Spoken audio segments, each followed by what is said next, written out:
Hello everyone, welcome back. It's the 6 p.m. time for City of Heroes. I have talked with Zavi, and guess what? We're going to continue on with the hardcore playthrough. So give me just one moment here. I need to do some shout outs here. And how's it going, Zavi? Yeah, it's going all right. Sadly, found out that not only so can't give advice, which okay, that's fair. I don't really give advice in the first place, but I also can't give bad advice. So you're really tying my hands here, Cece. Well, I didn't say. What I said was that let's let the audience choose.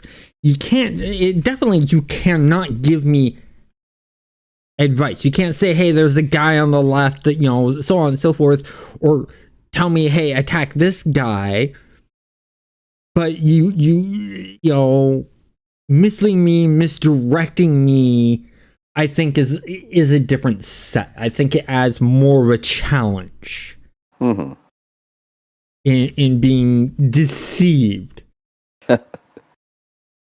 Yeah, but I do have to be tricky, because if you know that the only thing I can give is bad advice, I have to make it still sound like it's good advice. Yeah.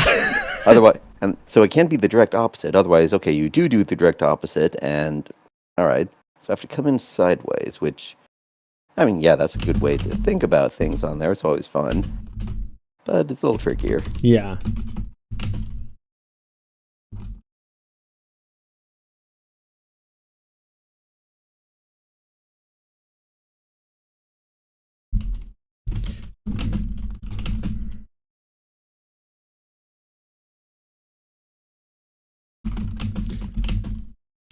Helps if I spell correctly, doesn't it? Generally, that makes a lot of things easier.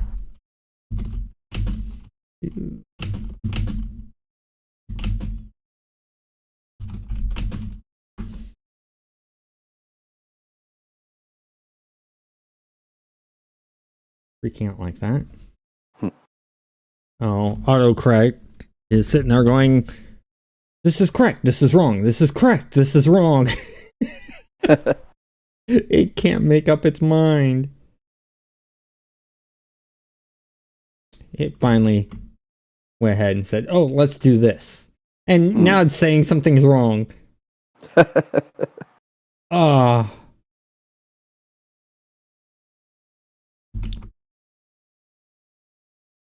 Of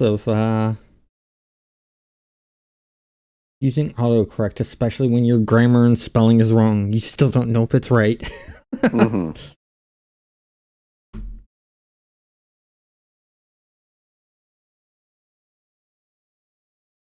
So that go through. Now, there's that. Let's go ahead and get these skulls. All right. And by the way, if you want to check the rules, you can actually go to the City of Heroes section of the Discord. And it's the first message there. If other messages are there, it has been pinned so that you can read the rules and impose them yourselves, unless you play on the Thunder Spy server and do hardcore. Then it's not imposed on yourself, it's actually coded into the game. Well, with the whole, okay, you got defeated and now you have to delete the character, that part's encoded, but none of the other stuff is. No, the auction house part's also there too. Oh, cool. That's nice. The trading with others I don't know about, and definitely the whole entire thing about no travel powers till 14 is not in there, so you'll have to self-impose those. Man, there's a problem with playing on live. It's such a busy server. Trying to find the skulls. I gotta find 5 of them.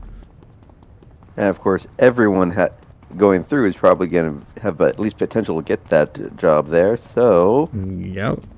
Considering it's a main part of the storyline when you're leveling up, when you do the main storyline for everyone. It's not origin based or anything like that. So we just have They're to. a little overhunted. Yes. If this was Fine. on any other servers, it wouldn't be a problem.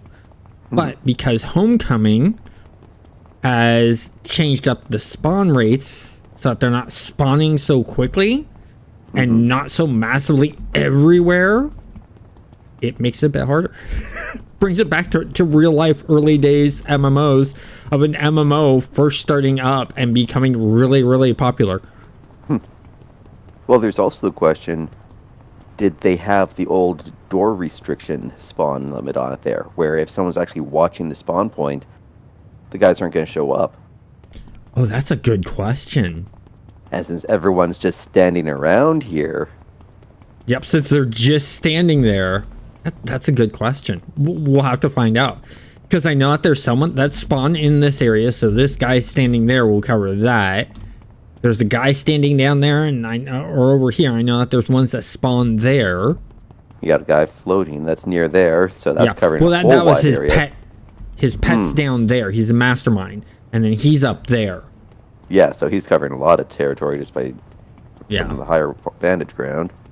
Yeah, if they put the no spawn within sight, it's gonna cause a problem. I remember those days. I loved those days, and then they took it out. Why? Fine. I mean, you may as well do some street sweeping. No sense wasting time. Yeah, but the problem is, I don't want to hit level 10 too early. I want to try to do this without locking the XP. Because at level 10, if I haven't done Frostfire yet, I have to lock my XP.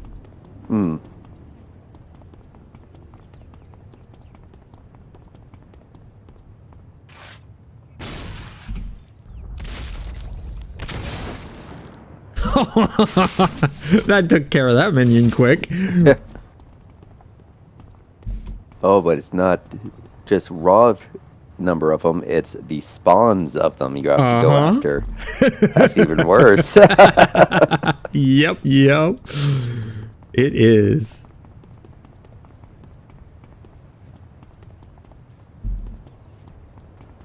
We had a door mission there.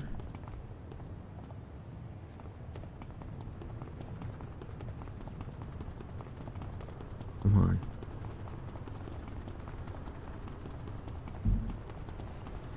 Need more.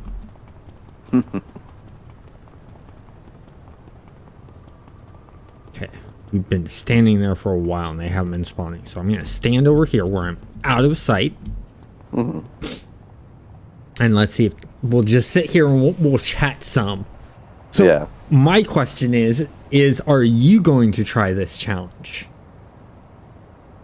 I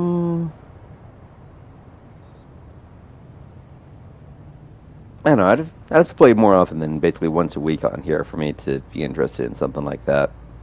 I did do some challenges back on live there. Not like official ones, but I just kind of ones I'd come up with for myself. One was basically the minion challenge that I did over on Red Side.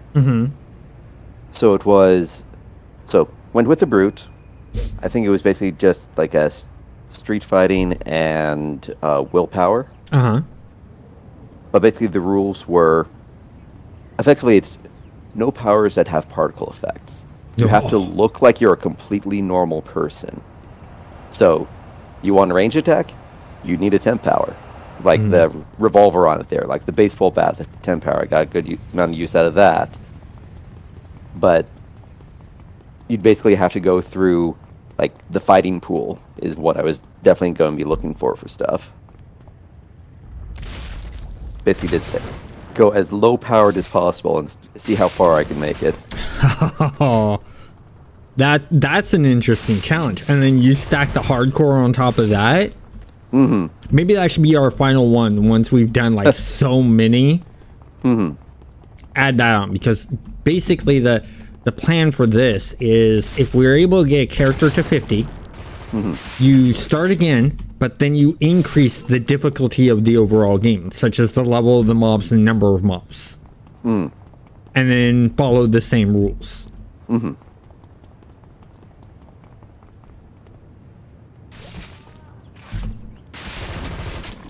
So that's something that actually missed from some of the old text-based MUDs on there. One feature that I saw in a lot of them was called Remort, or basically, like for a single-player game, it'd be the New Game Plus option, where it's you run the command, bounces you all the way back to level 1, but you get like some additional perk on it there, and then you start climbing the levels again and just keep cycling through like that.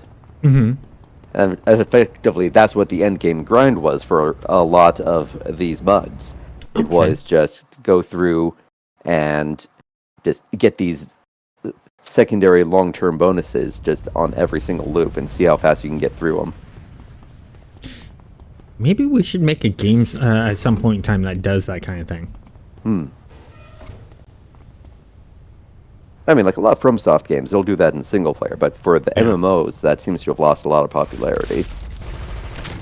Probably because there's a bit where people just don't really want to see their numbers go down. Yeah. So it can be a little bit daunting. I mean, that happens sometimes. Yeah, you're what, 2 weeks of trying to get the same level in EverQuest? Not 2 weeks. We're talking months of getting the same level over and over and over again. Don't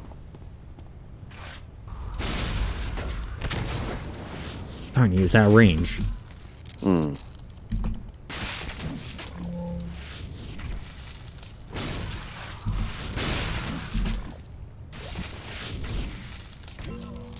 Got him. Now we need to get him. So you've got an ally NPC here. Does that mean you're teamed up? No, because it's part of the story. He's fine. I've seen Nonate do the same kind of missions where he has people NPCs helping out. NPCs don't count because it's part of the design of the game. It's just like, you know, I cannot use revives. Cannot use inspiration revives. So with that, it's basically the question goes now, if it's a power, can you use a power to revive? And that's very up in the air. Well, how many revives are actually self-revives? Because I know there's the entire set of team revives, but because you can't have a team, those are all blocked out. And they wouldn't help you specifically anyway. Well, I thought, my thinking on it is that, okay, you can use a power to revive yourself, like Rise of the Phoenix, or like, you know, the Stalker and melee ones that are in there. You can use those, but you cannot, my thinking is you cannot slot them with time reductions. You have to go with the default timer that's on them. So if you use it, you res yourself, and then you die again, that character is completely dead if you're unable to revive yourself. I mean, I think you could, because isn't the default timer on that something like 10 minutes or so? Yeah, so even with end redux, you're still not getting that below 5 minutes. So if you get into a bad fight, it's a pop that and run. Because if you pop that and fight again, chances are you're still going to get dropped one more time. For some powers, yes. The dark one, you don't want to do that because you're gaining all of your health and endurance from... Ooh. There is level 7. And hey there, Tyler. Hey, Tyler, how's it going? Yeah, Tyler was in the last one. Watching it, and we were sort of talking about powers, and he actually helped out with the build of this character. He came up with, do Spine Fire. And I was like, well, I've already done Spine Fire, but I've never done Earth. I chose Earth for one simple reason. Mud pots, the slow, and the immobilize around you is just great for melee. Yeah, so, get them in close, then they don't get to leave. Yep. And then I've decided for travel powers, I'm going to go with teleport. Why? teleport foe. Mud pots and teleport foe. That's a good combination.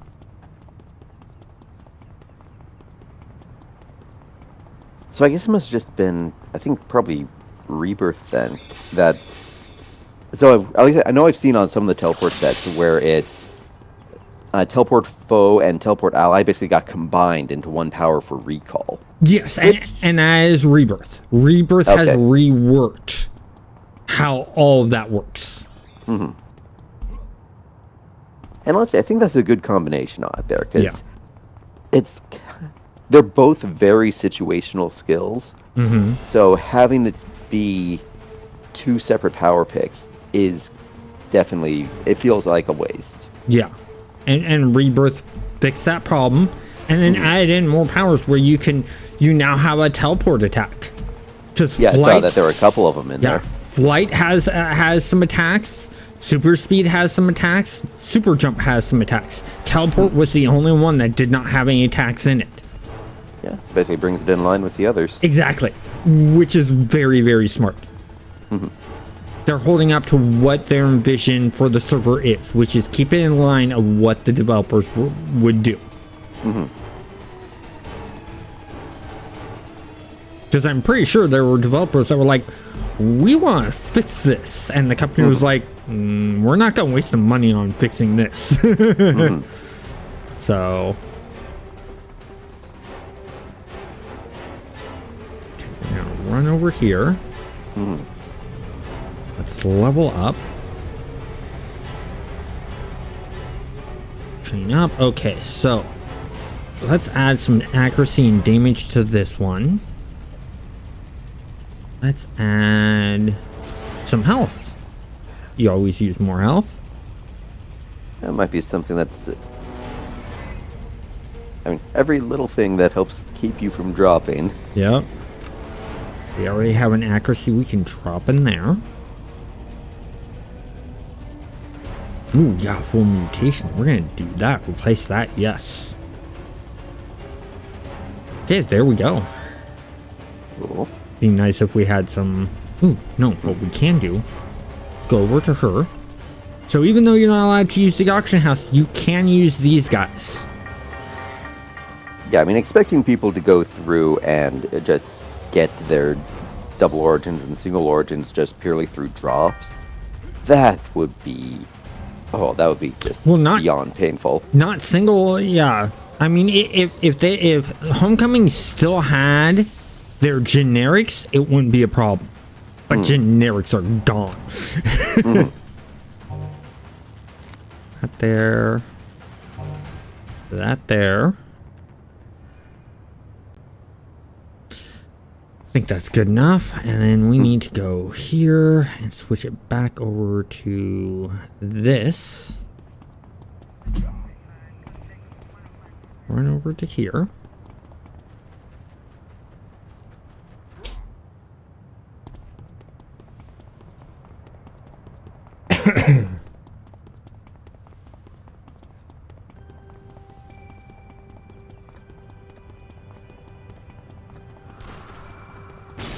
Oh, he's got to run all the way back.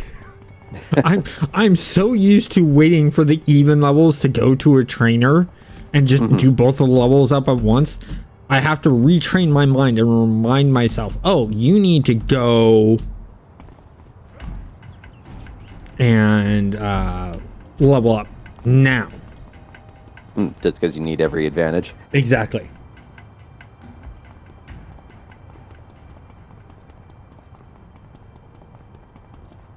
Someone cleaned up this area, so we gotta wait. Oh, good.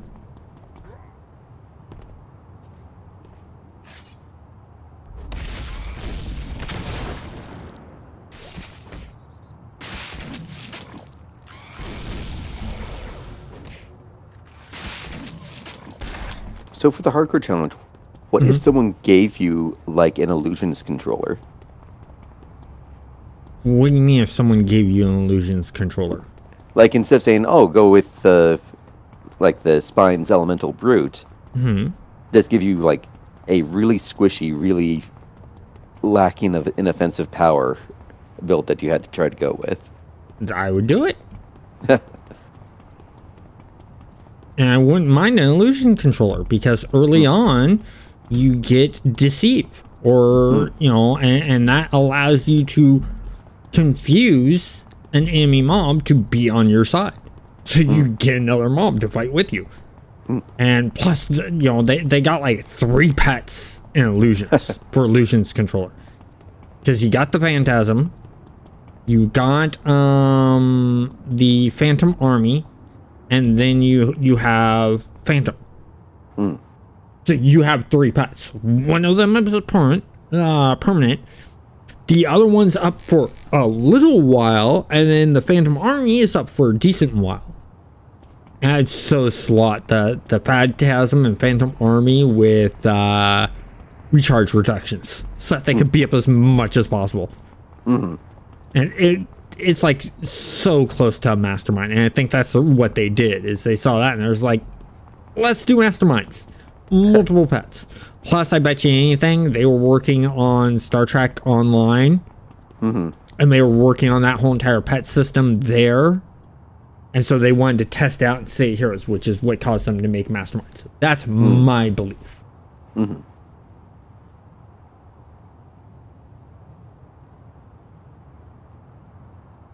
Yeah, I could certainly see it going out that way.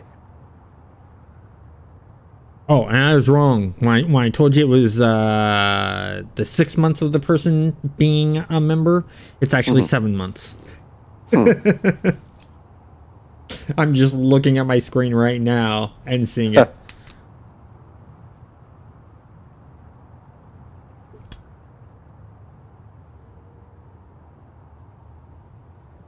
Okay. Really can't wait for this part to be done. So I'm guessing that it must have come in through the Stream Elements then. Yes, it came in through Stream Elements. It checks and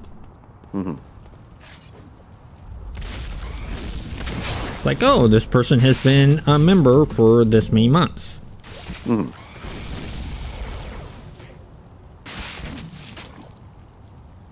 Which is nice. I like that. Yeah. Where'd that other guy go? Because if the fire hurts me, the fire probably took him out. Yeah, beating up on Graves. I have no choice. These guys are always great when I do this mission. There he is. Wow, that animation time went off wrong.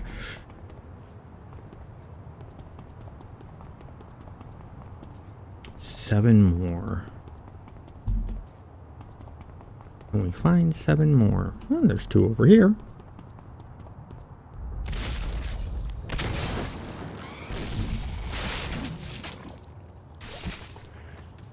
There we go.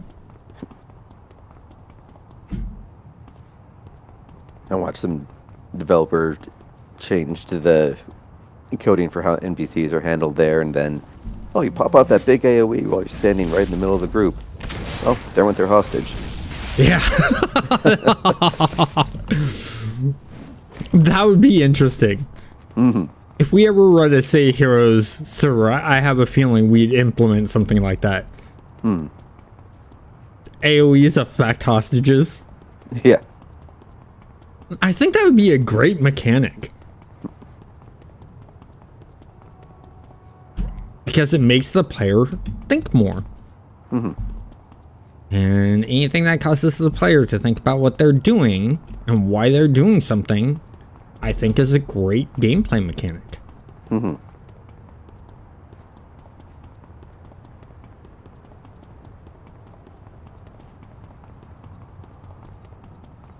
honestly, I think it might be interesting to try and...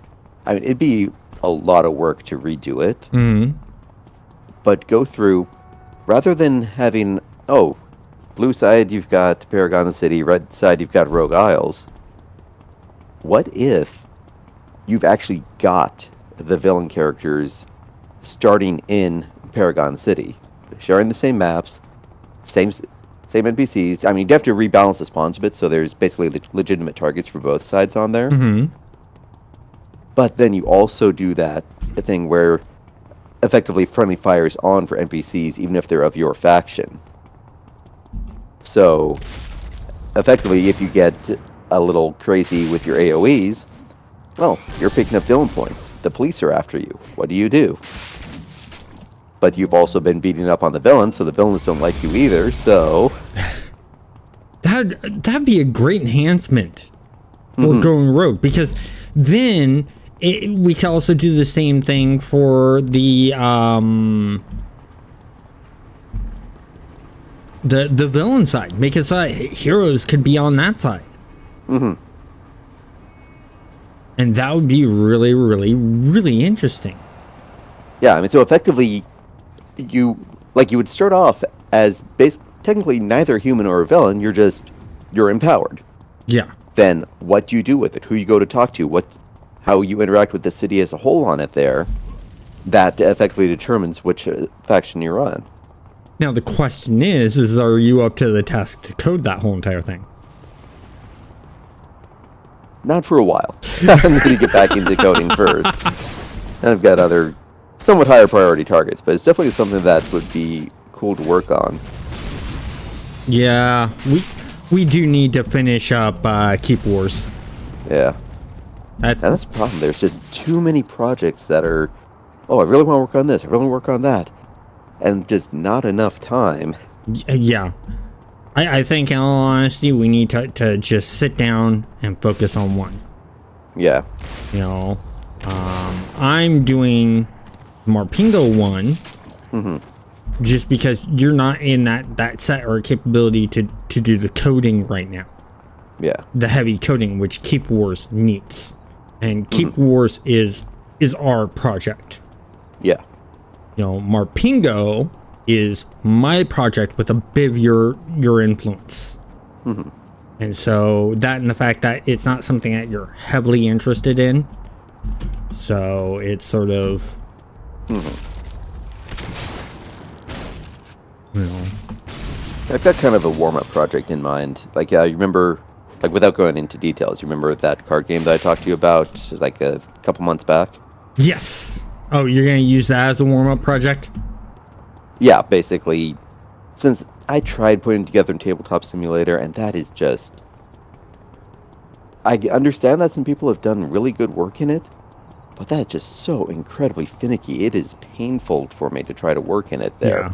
Honestly, it's like, okay, I'm not going to deal with a 3D physics-enabled interface. I'm just going to go through, just make just a functional 2D version of it on there, get in some networking and matchmaking, and then see if it can kind of knock Uno out of the way for collab games for the streamers I like watching. Because that was honestly the inspiration for it there. It was, like, within the couple weeks before I got the idea, multiple groups of streamers I liked had been trying to get Uno working just as kind of a chat and just a game to play in the background while they talk and have fun and entertain their chats, mess with each other, all that. Yeah. And the Uno servers were just not cooperating one bit. Like, one got canceled entirely, another couple just had to go change over to something different, and you could just hear them getting just so frustrated with it on there. It was painful. So, get something that actually you don't have to jump through that company's very, very awful network code to work with it, but still have a fun game where you can mess with each other and provide a good backing for interactions. I figured it'd be useful. See, and that's the great thing. I know you, and I know you do a lot of research and study, and you are meticulous with code and how things are to work in game code-wise. So when that comes out, I'm streaming that. When you get a working version of it, I know you sort of don't want to hand it over to me because you don't want me going bug, bug, and writing up a bunch of bug reports for you, but at the same time you sort of do because, well, it's helping you find and fix things.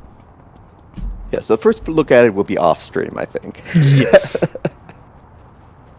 But of course, then the bugs are just going to hide and wait until it's on stream before they actually happen. Of course. It's the sneaky like that. universe. But will that be offset by the fact that I'm there? Because bugs are also afraid of developers. Ooh. Tyler just brought up a cool idea. They said you should also change, or they should also change the stuff that works, like if you're a fire-based power set and you're standing near fire, it heals you. That's a cool concept. And a relatively easy way of actually doing that is get rid of the soft cap curves on resistance to things. And then if you get over 100% resistance to something, it does negative damage to you. Therefore, it heals you. I like that. And there you go. You just had a programmer solve the problem.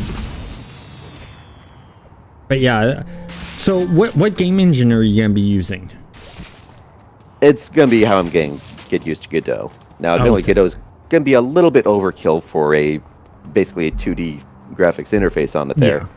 But, I mean, at the very least, it'll get me familiar with the network coding for it. And that's something that I don't have a great deal of experience with in general. Yeah. So, they'll be worthwhile. Yeah, and I mean that's one of the reasons I'm going Unreal is I'm not great with coding. I can code. I got enough that I can, get myself in trouble, but my eyes can't handle looking at the lines and lines of code. So having an actual an interface where it's all node based will be a lot easier for me. And so that's gonna make making the game easier, and considering the fact that the node base is literally just writing the code in the background, and considering the fact that I know how if statements works, else if, stuff like that, for the most part I'm good with it.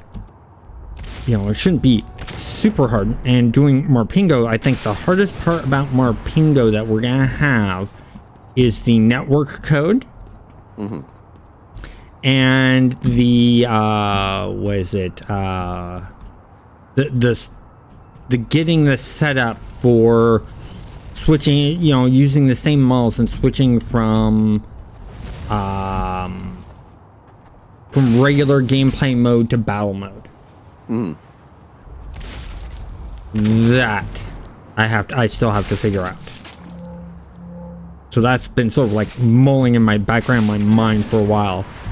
And I've actually been going through a lot of stuff where it's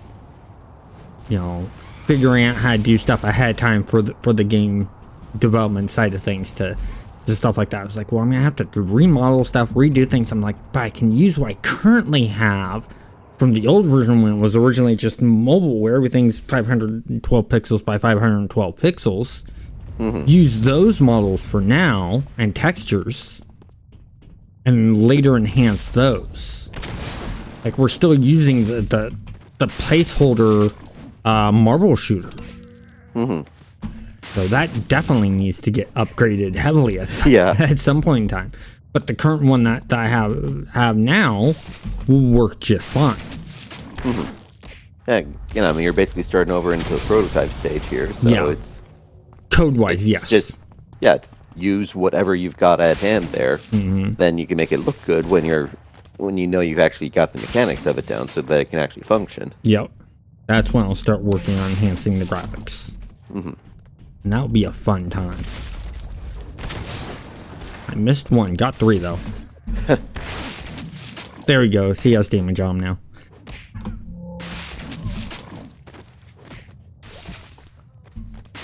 But you just can't wait till you can get the AoE toggle attack on that, aren't you? Oh, the quills? Where it's just yeah. That's way down the line though. If we can get the character to that level. I mean, just stay out of the north end of King's Row. It's a purple skull, run! Or the clockwork ambushes.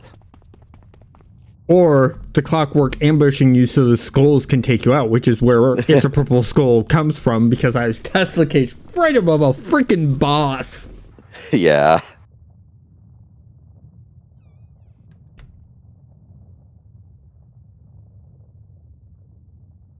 They have some of the original. There is no which server is it that actually has the wind-up clock on the back? Oh, I think that's Rebirth that's putting that in.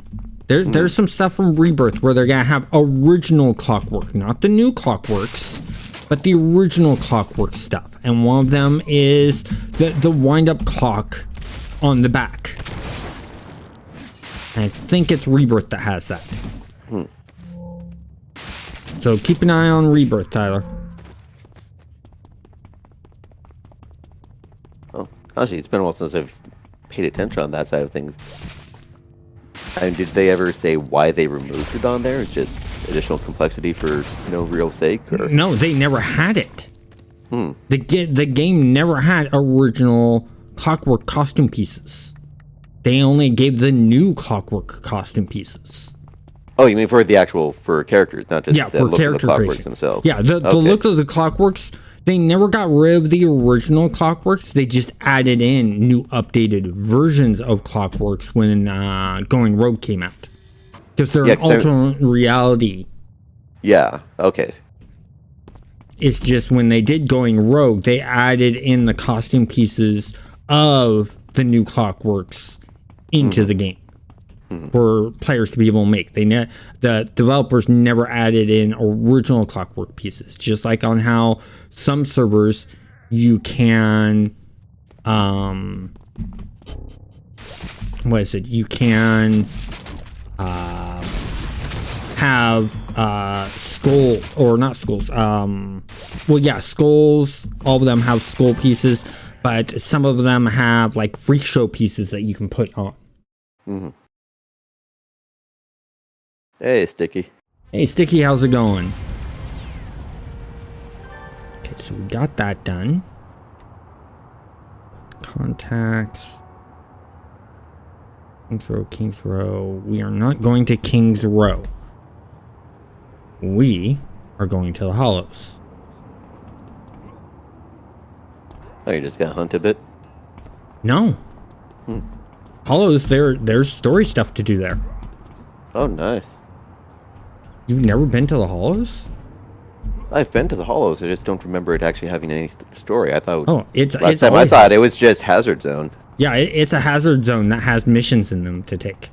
And sometimes depending on what choices you make, they'll actually send you randomly over to the Hollows and say, "Hey, go talk to this guy," and that's how they introduce it. I think it's a random thing that happens.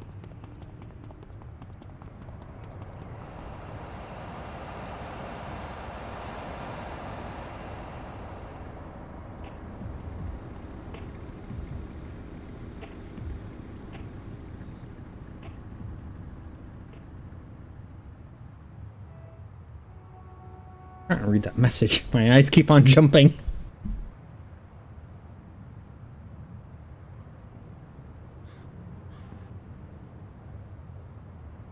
I'm sorry to hear that you're having to deal with that, Sticky.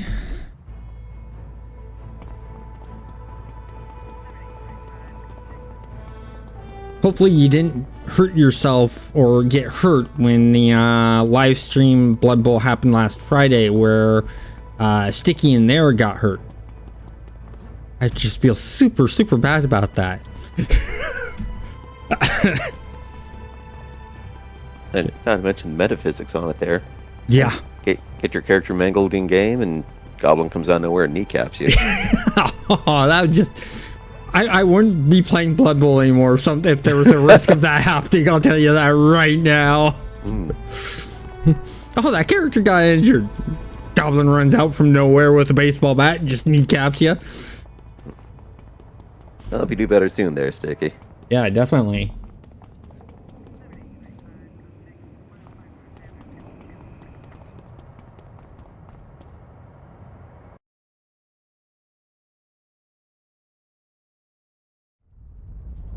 So yeah. So basically you go in here and you talk to this cop right here. And there you go. We've now started this whole entire thing. So now we just run around and we hunt for outcasts. No, that's lost. Lost. There's some right there.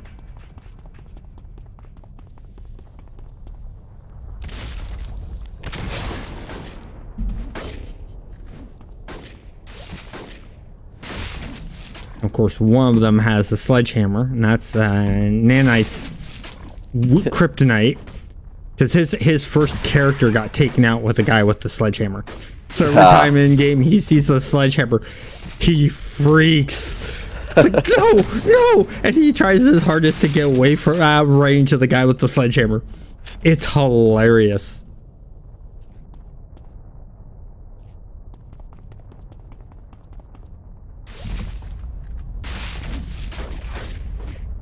Yeah, and being fair, and the sledgehammer does hit a bit harder than you'd expect it to versus everyone else in that level. It does. It hits somewhat hard, yeah. And also the fact that, yeah, sure, he's just a generic little thug. He's still got a knockdown, which is almost as good as a stun. Yeah. Heal! As heal! you see right heal! there. Heal! Sledgehammer curse return. Run! Run! Run! Run! No! 07's in chat. Oh! Oh, you see, there's a second guy in there. You didn't get all the sledgehammers. That's what gets you messed up. Oh! This is just not right. When you're doing the community masterminds, when you're going under the strict hardcore, I don't think you got above 14, did you? No. Well, that's no. Smoke Shot. Smoke Shot's still alive, and he's like in his 20s. But isn't that after you allowed going to the hospital on there? Like once every once in a while? That's I meant the strict ones. They're not supposed to know about that. Hey, like you said, I'm not here to help. All right, so we gotta go here. Gotta go to quit. Character selection. This character looks so cool too. I mean, 3.5, that's... I mean, on average, that's decent for your hardcore characters. Yeah, but I'm looking at time. Yeah. And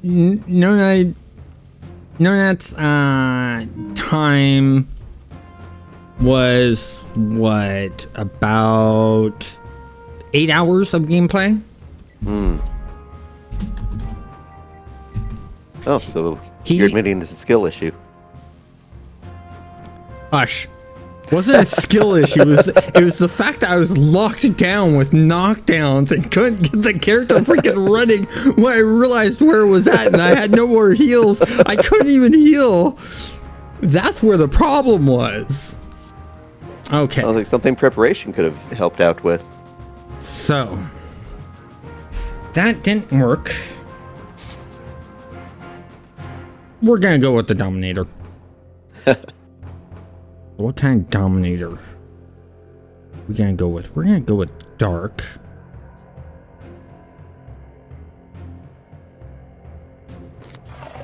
Go with Dark. We'll go with Fire Dark. We'll go Mutations again. Oh, Tower's saying you can go Stalker instead.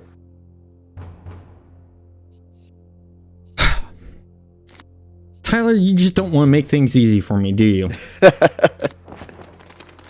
Stalker it is. You guys just want to see me go through characters like mad, don't you? I see how it is. I mean, your cries of agony as you get beaten into the ground are always amusing. You're just a masochist, aren't you? Other side, sadist. Sadist, yeah. Okay, what do we want to do for... And you can still do your fire dark idea. I want to keep that for the Dominator.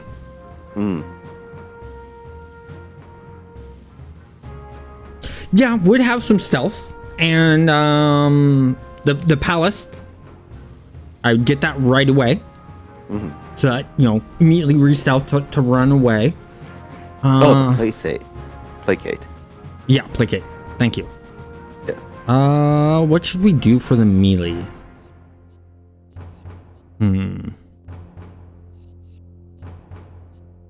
Let's go. Oh, I've never really done Savage. Let's go Savage for the melee. What should we do for the secondary? Not gonna do stone armor. I'm not gonna do shield defense.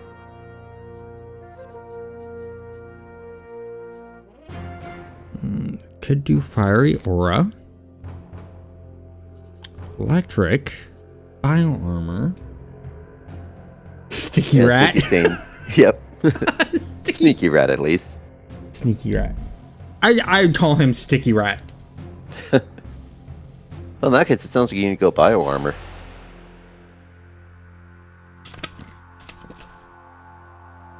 God damn it.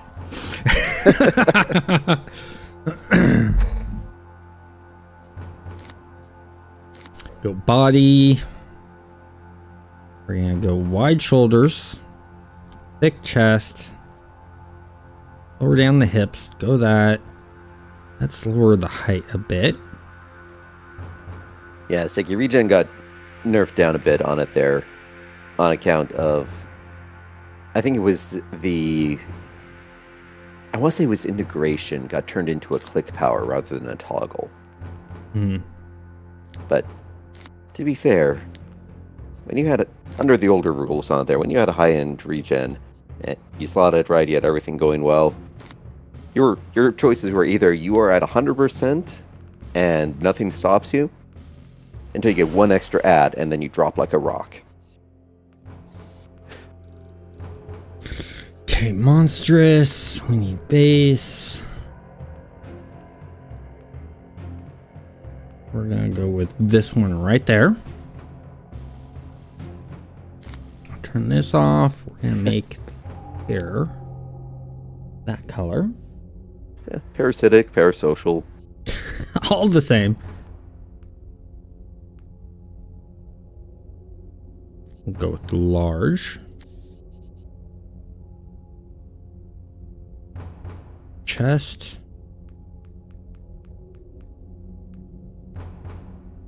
Yeah, animal fur.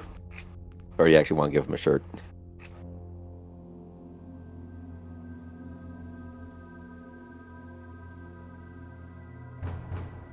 Where's monstrous? M. No, monster's fur. A few down there. Yeah. Yeah, go like that, and that's gonna be that color. And then we go chest or shoulders. This one I am gonna do the double gladiator. Where's the gladiator? Gladiator there. Okay. Now we do gladiator. Gonna do gladiator large. Right shoulder will also be gladiator large.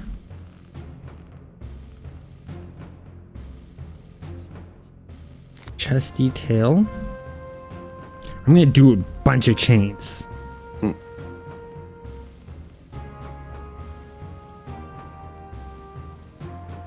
That looks good. And the chains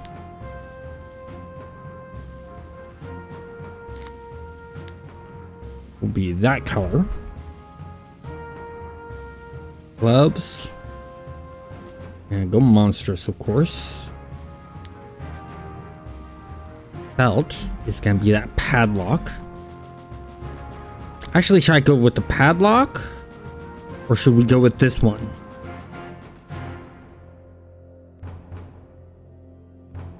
I'm gonna go with this. And then just change this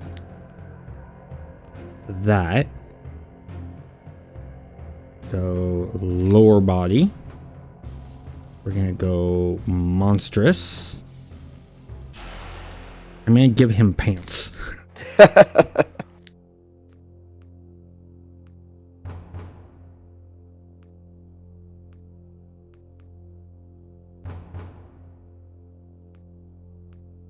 Go with chaos leather. And don't worry, Tyler. I'm sure you'll get to see what his Dominator is. Oh yeah. Any bets on how long this rat's gonna last?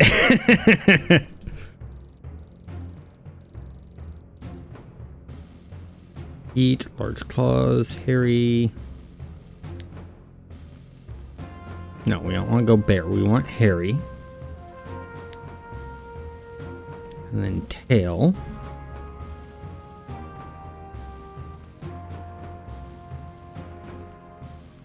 Rodent tail down near the bottom. There you go.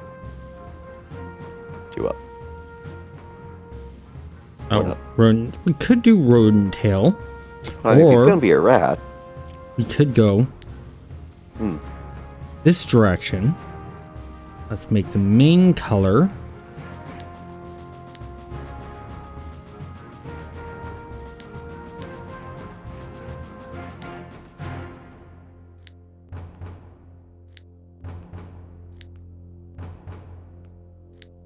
yeah, I mean, that's okay. I'm sure Skaven without pants that's for a different site entirely. There we go. I think that gives it sort of a Skaven look there with the tail and the blade.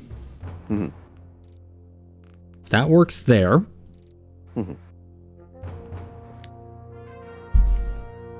And name him Sticky Rat.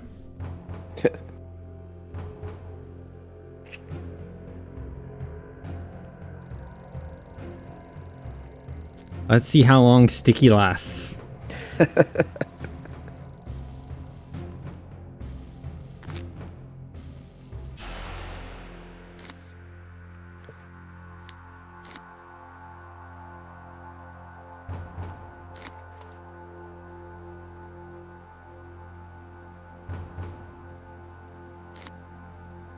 Energy. Okay, that works good there.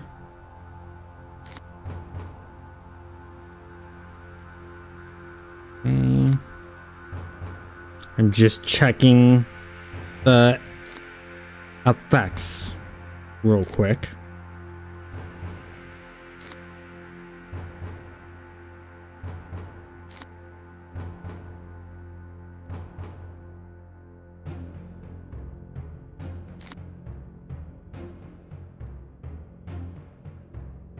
Okay, because of the armor effects, I don't like those shoulder pads. I'm going to change the shoulder pads. Go back to here, go shoulders. We're not going to do gladiator.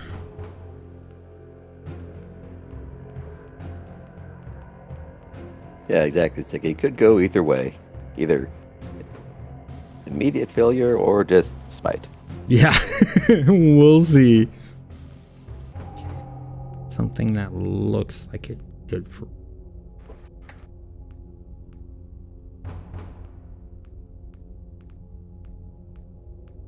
I have a couple ideas.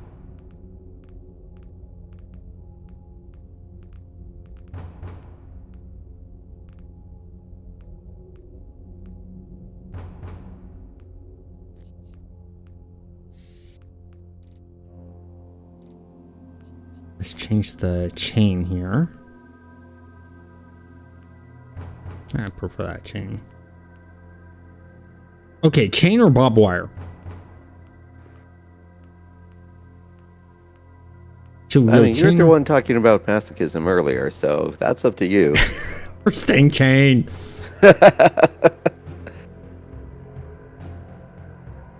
And we're gonna do. I like these shoulder pads of the tires.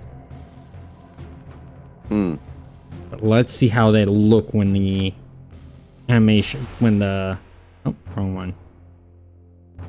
Oh, that's the right one.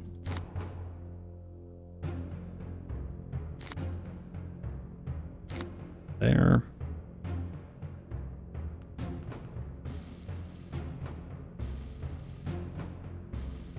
Still fights with it a bit. And we'll stick with it. Yes. There. Yeah, Colin, I mean, you're just in time for Sticky Rat's debut. Yep. You didn't miss much with the other guy.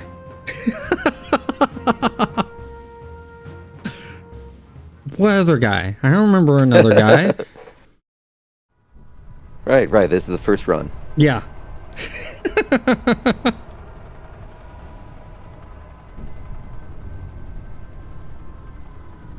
I swear I did not waste 2 or 3 hours working on another guy.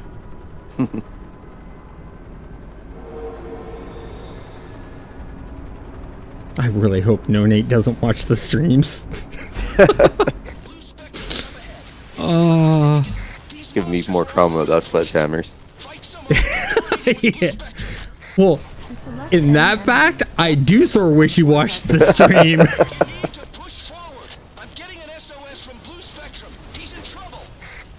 Okay, so that's actually what character 4's got to be then. What? Titan weapons. Titan weapons? Yeah, give him his own sledgehammer. Give him his own revenge. sledgehammer. Okay, but character 3 is going to be the Dominator. Yeah, Click that's on what I an said 4. NPC to begin interacting with it. Select Train to Next Level to choose a new power. By the way, you know we're adding in a level of difficulty to this whole entire thing, don't you?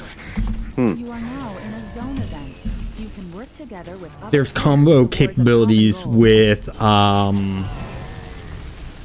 with slashing. With this power set I chose, you can combo mash together. No, so it's not so much difficulty, it's just the extra mechanics. Yeah. Someone's playing a beast. Mastermind.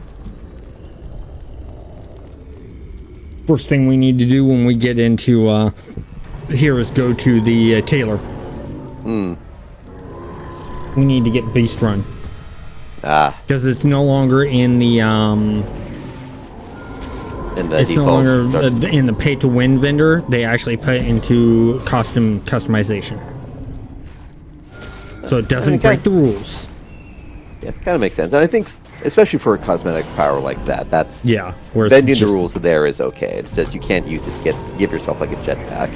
Yeah, well, no, what I'm saying is Homecoming moved Ninja Run and Beast Run and put them into the costume editor at the tailors. Yeah, but I'm saying if they hadn't, that would be an acceptable bending. But you don't have to risk it at all now. Yeah.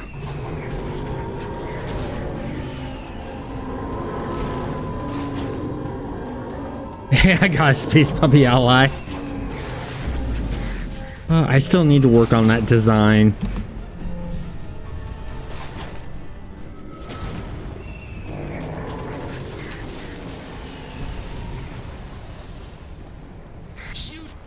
If I ever die in the tutorials, I gotta give up on playing games. That's the day I'll give up City of Heroes. It's the day I die doing hardcore run in City of Heroes. If I die on a hardcore run in the tutorial in the City of Heroes, I'm giving up City of Heroes. Alright, so there you go, Homecoming devs. Just set up a match over to his account. Shut up. And then next time it goes into that end encounter, you just get a level 50 giant monster. You're not helping any. And lo and behold, that's the one time the Homecoming team is actually watching the live stream, is just when you mention that. So there's a developer like scrambling to get that to go.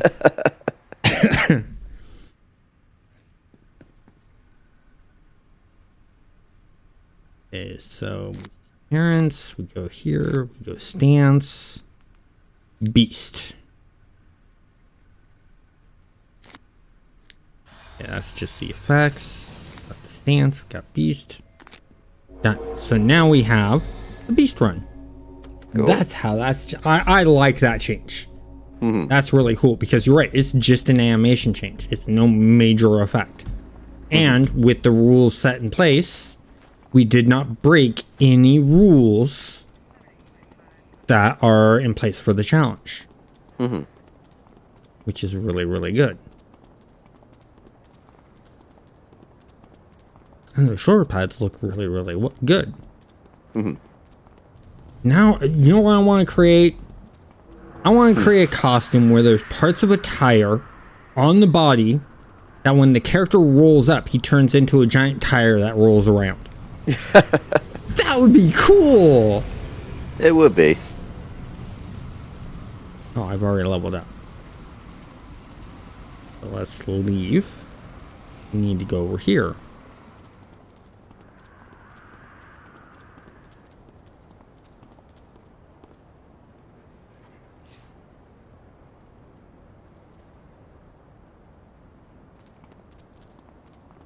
Did we choose magic for ours? I think we did. I do not recall.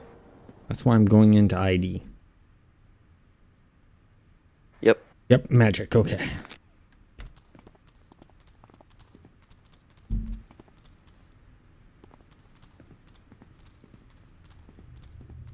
We have a magical rat. How scary is that, people? But hey, we get to do 2 missions at once. Honestly, I think it's not as bad as a Techno Rat would be. Yeah. But then we would have to deal with Clockworks, and that means Tesla cages, and well, you know I have problems with Tesla cages.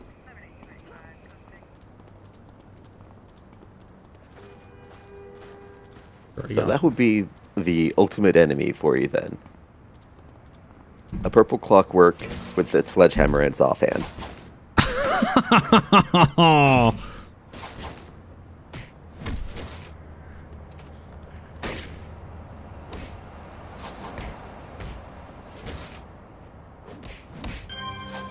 I'm definitely on my off time. I'm going to work on doing that whole entire wiffle bat thing. I want that to be a chat command for people to use. That'd be funny as all hell. Oh, you remember the old Storm Kick before they added in the alternate animation options on it there?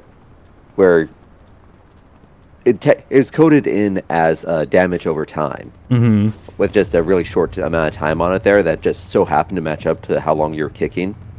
But if you missed, you were just standing there kicking and playing the whiff sounds for like 3 seconds solid. It was always embarrassing whenever a martial arts scrapper just whiffed that hit. Whiff, whiff, whiff, whiff, whiff, whiff, whiff, whiff, whiff, whiff. Basically. I think that was probably the main motivation that they had behind turning it into like the jumping roundhouse kick. Same activation time, but it doesn't feel as bad. Yeah. Because you're not being constantly reminded that you need to slot more accuracy. Yeah, instead I'm having viewers do that for me. Yeah. And yeah, wait, this is on Homecoming. Yeah.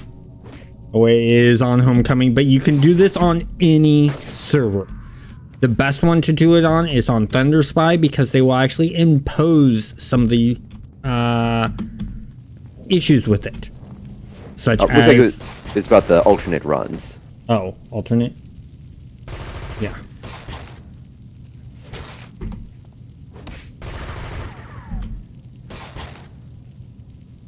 I suppose if they keep both options on there, then it gives you the choice of, okay, right now you're sprinting because you're just doing a normal sprint, or over there, then you can do your beast run or your slide, whichever. So you can, it gives you more options for how to combine things for appearances, which is good. Yeah. And whenever possible, add options, don't remove them. Never remove options. Well, I remember when I was working on a game and they were talking about removing something. It was they were doing a remake, a remaster, and they were talking about removing something. I had to convince the producer not to do that. I won the argument. Mm-hmm. And it's part of the original, and there's still clear benefits to keeping it in. Mm-hmm. Oh, and critical right after critical. Nice.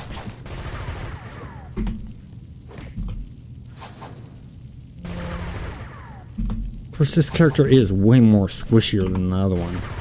Yeah.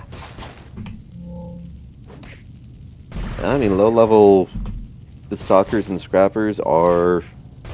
you gotta get right into the middle of it, but you don't quite have the defenses, so you gotta be careful.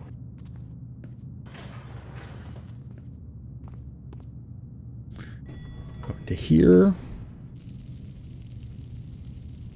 And yeah, Sticky, because I think sometimes the streak breaker just decides it hates you right then. Yeah. Like, you're hitting too much. We need to put miss in. Yeah.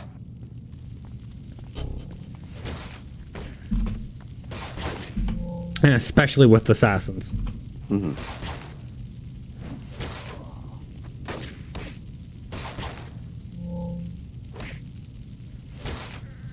Because if you ever play with the new power sets in Purgatory, you get 2 assassination attacks. Oh.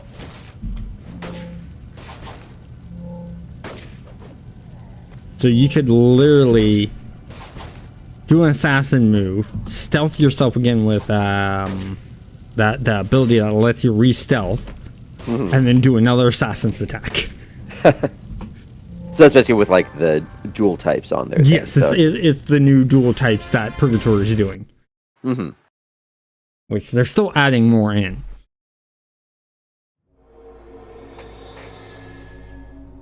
He's a radical rat. Got that, both of those done. Let's return to... If he's going to be a radical rat, then you need to get the skateboard sprint option instead. Yeah, and it needs to not be played by me.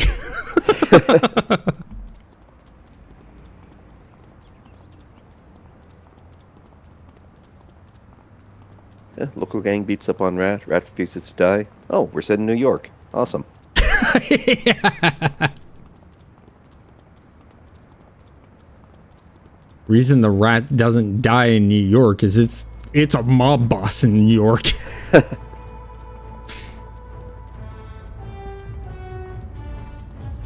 Yeah, mob boss, boss mob, same thing.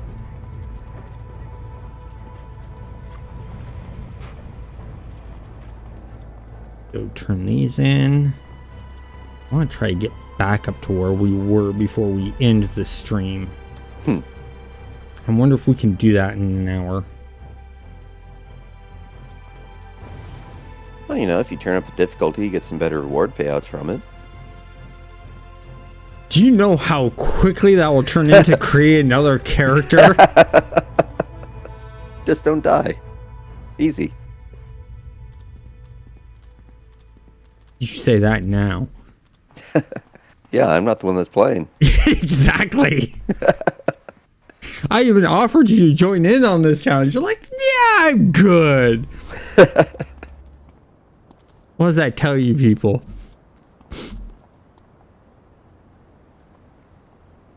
Now, at some point, I'm going to join in on some of your streams. Revenge is going to be so sweet. Especially when you're doing the coding stuff. Oh.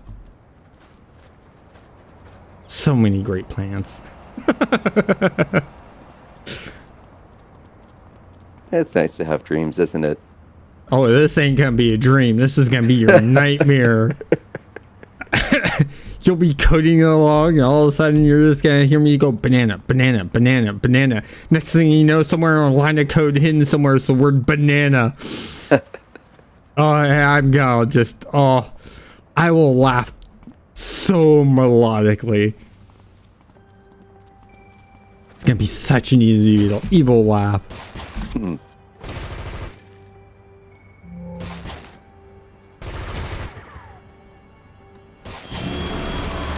there's the level. I'm gonna finish this off first.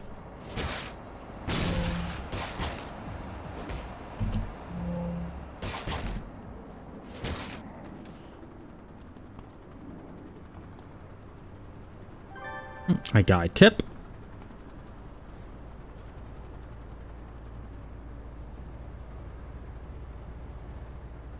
Our mission, yeah. Badge. Oops, there we go.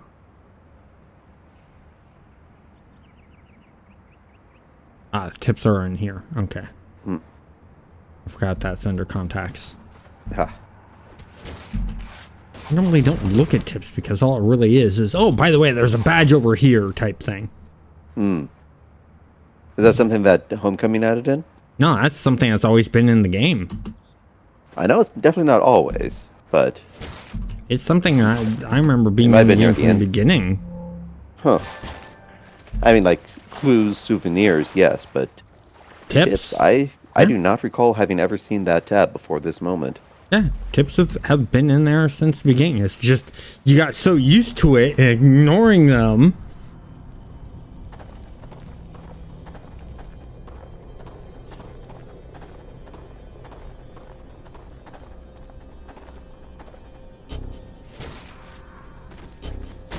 That poor guy didn't see it coming.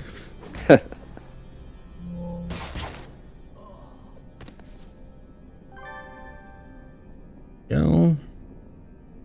We'll wait here for a moment. Stealth kick back in. And we will sneak our way out like dirty rat we are. Yes, pun was intended. I certainly hope so. Got that done.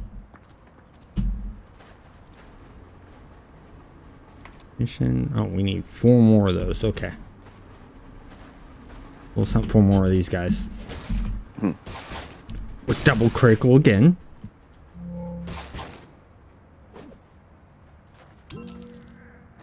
The bleed dot took him out. Love it. Nice. One of the reasons why I took savagery. I wanted the bleed dot on there.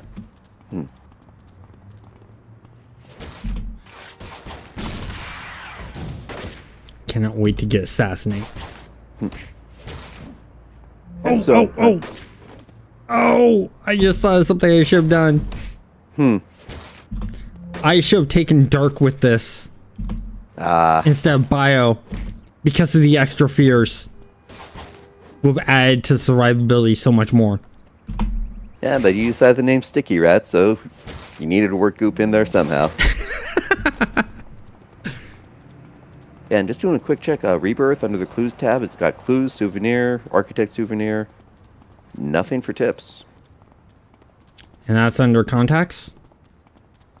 Clues is where I was looking. No, go contacts. It has active, inactive, detective. No tips, huh? Nope. Huh. Only thing in help about tips is for how to use the Architect. Which are they used? I have to remember what the difference in versions are. Using the higher one. I think they're using both the same. I don't know. I'll have to ask. I'll talk to Silver Age fan and find out the answer on that. It definitely backs up my statement of they were not in there during the initial part. They may have taken it out. So check Thunder Spy. Yeah, check Thunder Spy. You gotta check Purgatory. You gotta check.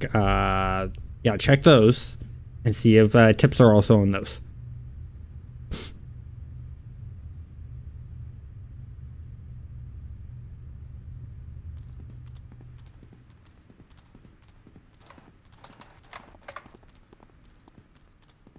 Level 3 now.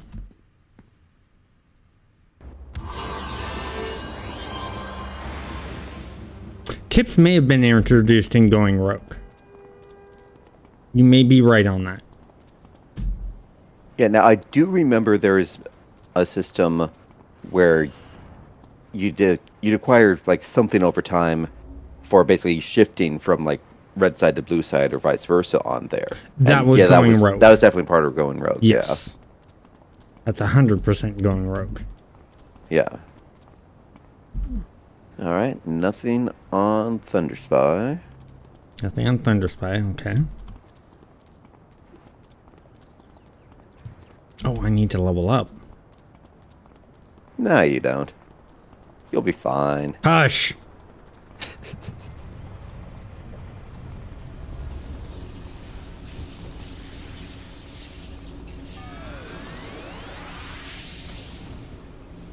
Go on, find an even level boss spawn, and I will put a $20 super chat into the channel if you can beat him with just Brawl. On this hardcore character. Not for $20. I'm not going to do that. Hell no. You got to make it more tempting than that, my friend. Way more tempting than that. Now, if someone throws down like a $50 or $100 super chat for this hardcore challenge, I'll do that. If it was a regular gameplay, blink of an eye, I'd do it. Mm-hmm. But on hardcore, no, you gotta throw in something a bit more juicier than that. Mm-hmm. And nothing on Purgatory. Nothing on Purgatory. That's interesting.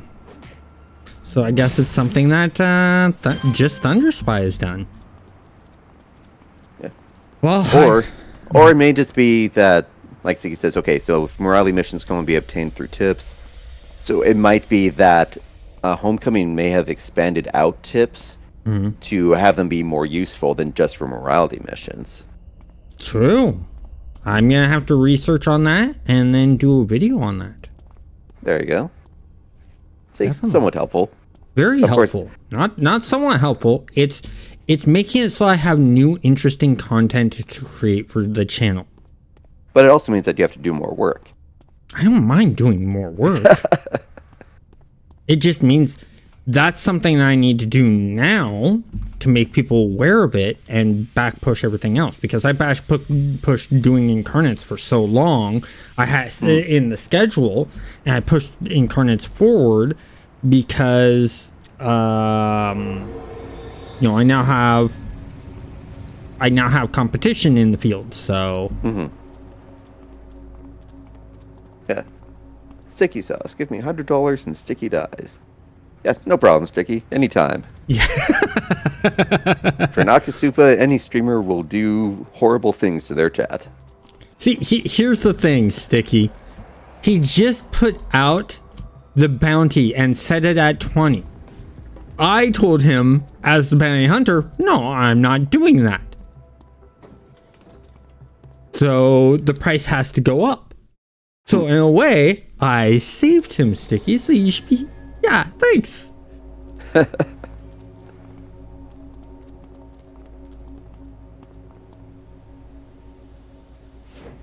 Oh, it missed.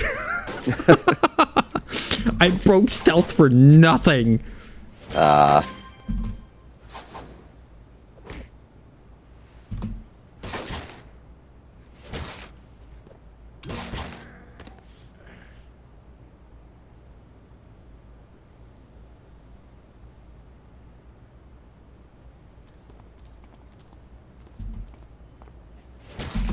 There we go.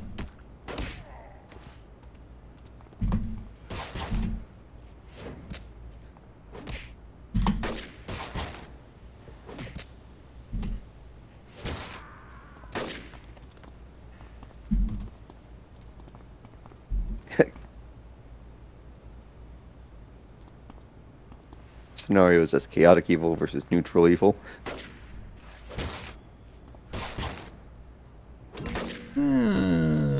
Accurate evil versus neutral evil. That's a tough one. I mean, I think I'd qualify more as the neutral evil. I mean, you've got chaos right in your name. So you're saying I'm chaotic evil? Yeah. But what about chaotic good? Forgot about that one. There's that third option there that you guys forgot about. I mean, we're talking about killing off chat for money. Or, excuse me, representations of chat for money in-game.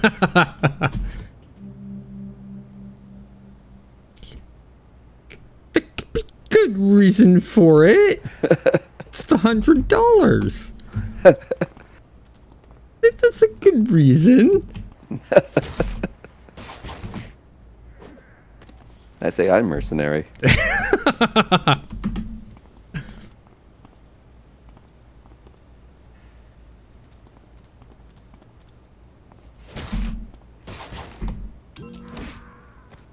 He barely had time to pull out his bat. Or whatever it was he was pulling out. Okay, let's see. Yeah, no bats on the rat. I should have put bat wings on the rat.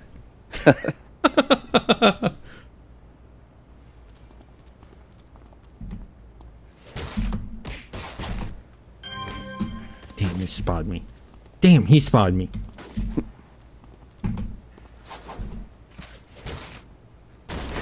Sledgehammer, no!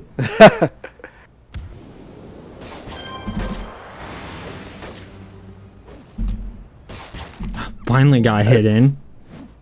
Good, he missed. Okay, he's got a gun. You have a chance. Phrases that make no sense together in context. It makes no sense whatsoever, but it's great. Okay, he has a gun. You have a chance. Health.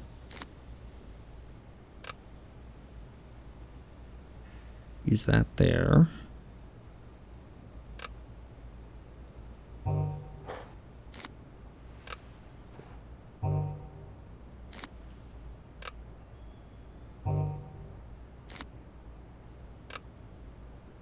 the magic ones except for this. Ooh. Damn, no, it's not. I was hoping we could enhance our hide. No, it doesn't want to give us what we need.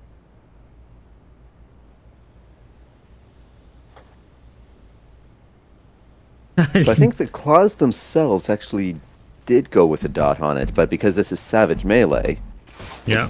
technically not. There's probably a combo finisher that'll cause a bleed damage more on there. Yeah.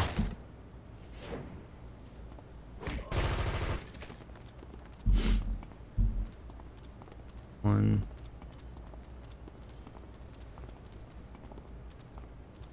Clear out this section.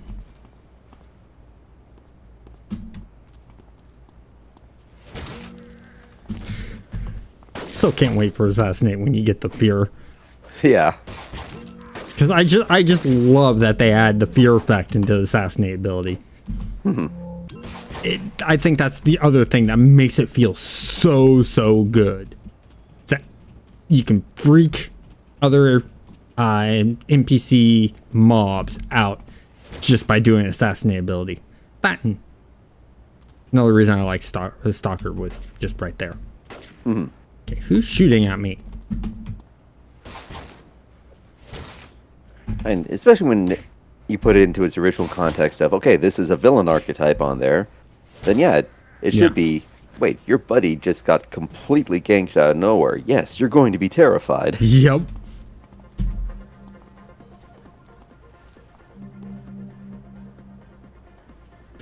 One thing I wish is that stealth wouldn't drop when you were searching stuff. I think stealth should still be up while you're searching stuff.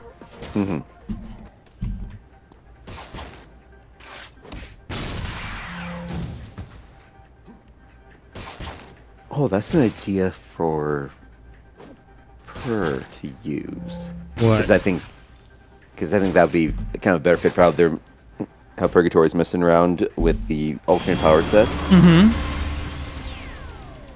Traps offense for stalkers. And the Assassinate is the old Fallout exploding pants technique. Reverse pickpocket a live landmine into their pocket. That's just wrong. That's so wrong. It would be so funny, though. It would. You'll have to mention that to Per.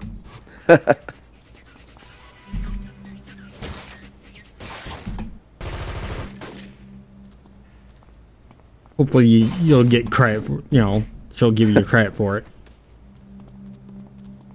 That's just a killer idea.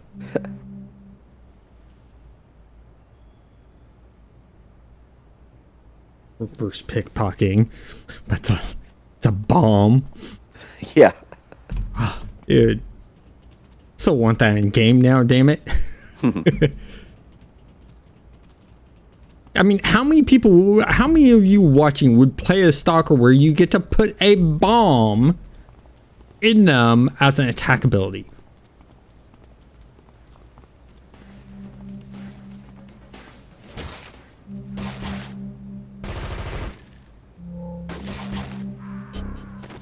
And also, if you think about it too, you can recycle the panicked animation from the henchman for trying to get the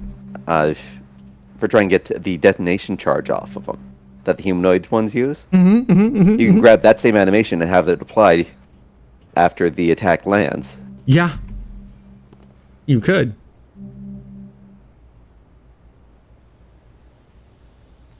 That is a really good idea.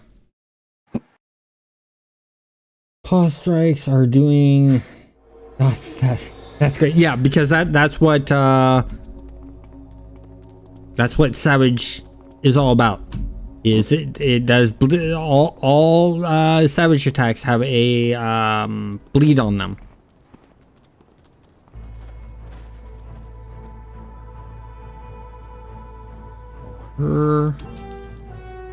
Yeah, Jay Myers to play just to see the animation. Sticky.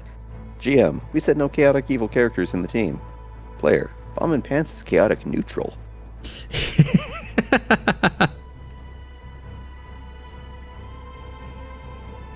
That's good.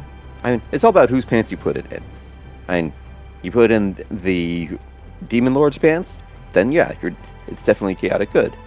Put it in the Mayor's pants, definitely chaotic evil, unless evil Mayor. Then that's chaotic neutral. Well, no, I mean, if it's an evil mayor, then it becomes a good act. If it's a neutral or a good mayor, then it's an evil act. Now, Bomb and the Bard's pants, that's chaotic neutral. And you probably have a bunch of people thanking you. Exactly. Okay, I did do that, so I need to level up. I need to choose a new power. It's one where everyone says, okay, you probably shouldn't have done that, but we can't really condemn you in the first place. So it balances. Yep.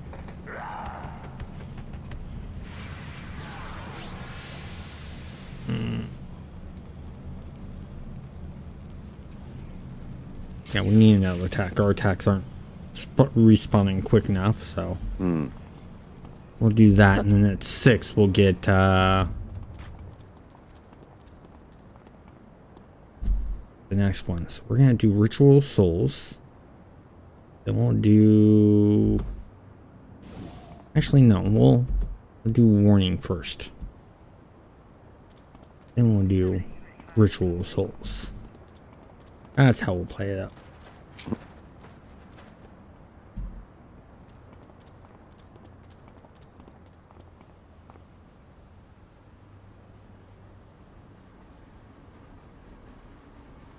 I like that. If Deadpool can be turned chaotic neutral, where's the fine line?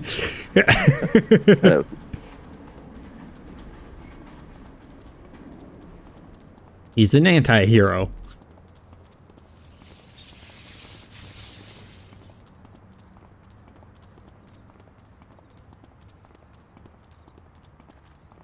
I think the reason people love him so much is because he breaks the fourth wall.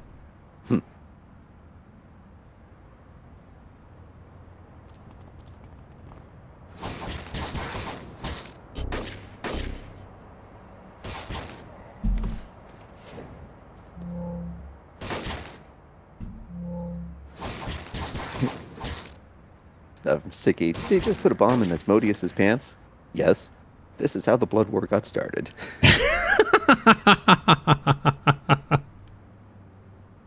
Oh, this. Ooh. We're gonna switch that out for that. Congrats, Dicky. I think you has helped me decide to run Goblin Artificer if the tabletop game turns out to be D&D style. Yeah. Artificer Rogue combo.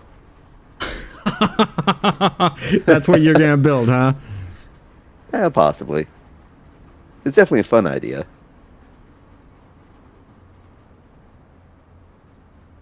Yeah. Well, it's like I have an artificer that I run in DD on D&D Online. Yeah, but I mean that's MMO versus tabletop. True, but it closely follows the tabletop rules from when it was made. But yeah, but it does have kind of the intrinsic limitations of this is a computer game, so what you can actually do is more limited to what the developers can predict that you do, which is anathema to tabletop role playing. Because if you're being predictable, you're not doing your job right as a player. yeah, but you gotta remember there are several things players can do that the game designers didn't predict, and they're playing the game in ways that the developer didn't predict, just like how players will do things the GM didn't predict. Yeah, range of possibilities is a lot larger, though. Yes. You can surprise a GM a lot more than you can surprise a game developer.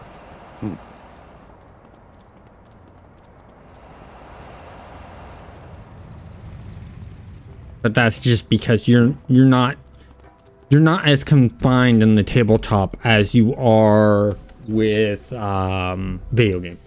Mm-hmm. Now, of course, you go back to Ultima Online, and you got the one guy who surprised both game developer and the GMs.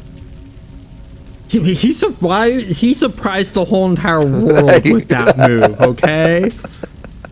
And then he was never able to play Ultima Online again. He literally played 5 minutes of Ultima Online, and that's it. Yeah, but I mean, assassinating the avatar of the lead developer, do you need more than 5 minutes in game for something like that? Not just the lead developer. You gotta understand, Richard Garriott created the Ultima universe. Mm-hmm. He's not just a lead developer. He's the god of Ultima. Of course, things start going downhill after that, but because every project he touched after that never survived. I mean, that's why you shouldn't have, don't sell your rights to a publicly traded company. Well, it's because he sold the company was basically owned by EA. Mm-hmm. And so EA was literally his boss. Yeah. And he tried being a good developer several times in telling companies, no, don't do this, you'll piss off the player base. And the company's literally going, no, do it.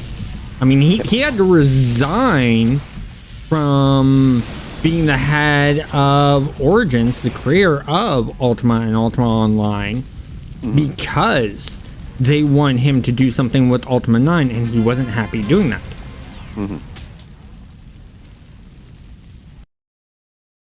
And so they gave him a choice. You either put it in the game, or you resign. And so as protest, he resigned. Yep.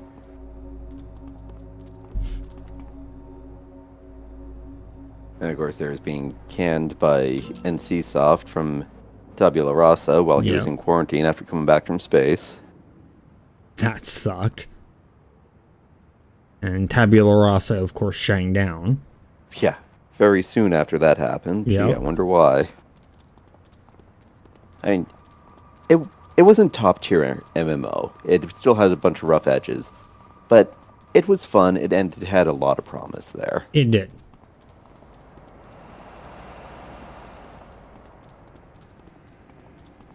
And of course, his Shrouds of the Avatar. That's where things went terribly bad. Hmm. Because I think at that point he'd just totally given up. Hmm. Just the quality of it's just, you know, just isn't there.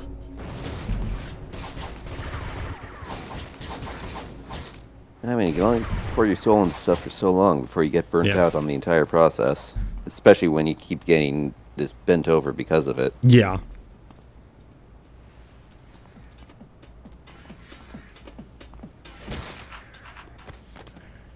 He ain't dancing anymore.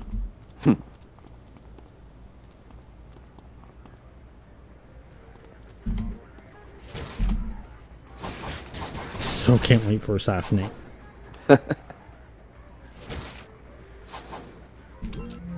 There we go. That guy's purple. Or not purple, orange. Helps if I state the colors right. Mm-hmm. Yes! And a critical right after that. Oh, nice.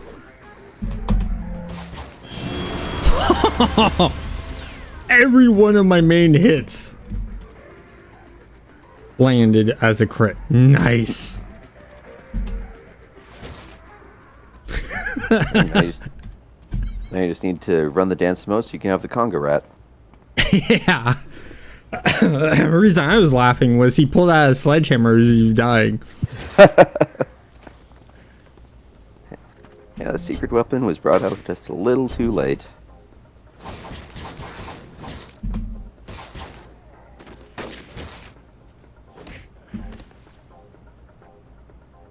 Another guy dancing there. I'm gonna wait for stealth.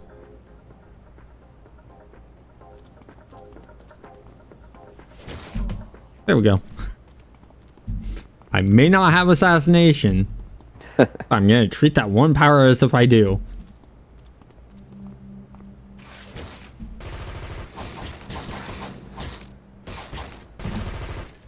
But I think your stealth isn't quite good enough because they do kind of notice when you step on their toes. Eh. We'll make things a bit more challenging.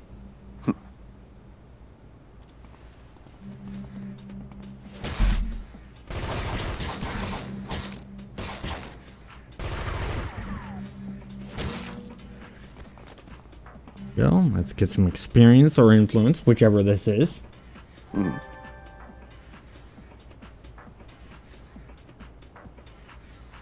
looks like influence. Yep. I'm reading Sticky's message here. Yeah, if you get a bad dungeon master, you can be railed when the DM gets too fixated on their story at the cost of treating the players like NPCs. Yeah. Treating the players like NPCs is just terrible.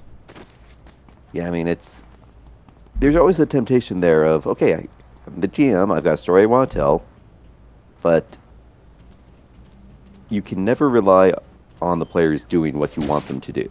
Yep. And improv, in my opinion, improv is basically the most important skill for a DM. Yep. And planning goes a long way. And yeah, make multiple plans, make fallbacks, make stuff that you can just kind of pull out from one path and just slot it right into another. That's all good techniques, but in the heat of the moment on there, you have to be able to come up with something just completely on the fly. Yeah, and that's where when I build out my games, when I'm GMing, I build out the world, and then I build out several directions that they can go, that I think they might go, and go from there. I still get surprised at times, though. Yeah. And what will I do when I get surprised? I give good XP to the person that surprised me. I encourage that kind of thing. Because I just find it impressive. And you shouldn't treat someone badly when they do something creative and unique that you didn't expect. Mhm.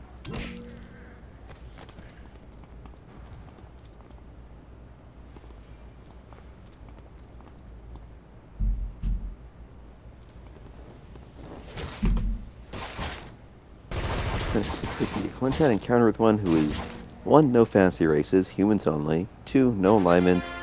3. No social interactions unless checked first by the GM. Yeah, that's... And if you want to just run the opposing side for kind of like a co-op competitive tactical game, and that's kind of where D&D got started on there. Mm-hmm. But say that. Don't pretend it's an RPG where you're going to be going off and having adventures if you're just going to be running a series of battle mats. Yeah. And there's nothing wrong with a good tactical game. I mean, it can be quite fun. It's just a completely different mindset. And if that's not what your players are expecting, no one's going to have a good time. Yep. And you GMing them again probably won't happen, because if they had a terrible time the first time, why would they go back again? Well, if there's only one person willing to GM, that can be some strong incentive. But Yes. if it happens often enough, eventually one of them's going to break down and start doing it themselves. True, that's the old days, but now you can find GMs online. And you can do the online thing. Mm-hmm.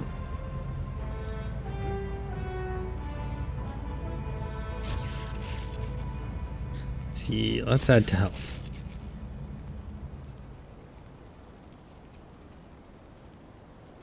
Got that.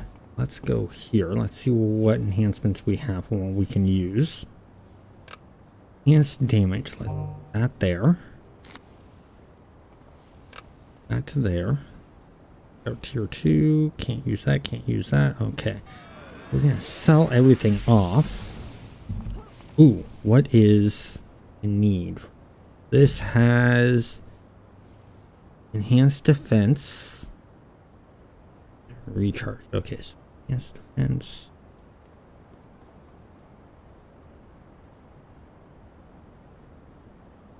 Okay, so it didn't take the resist damage. Let's sell these off. We're gonna go down here.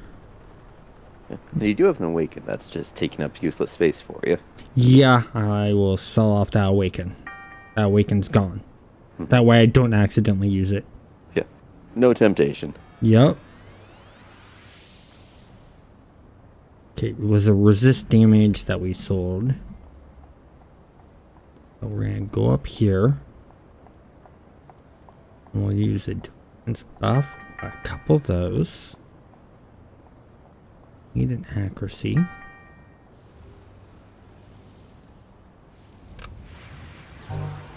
Make sure that lands more. Oh, didn't need a couple of those, only need one. We need another accuracy and a heal. We'll try getting a couple heals.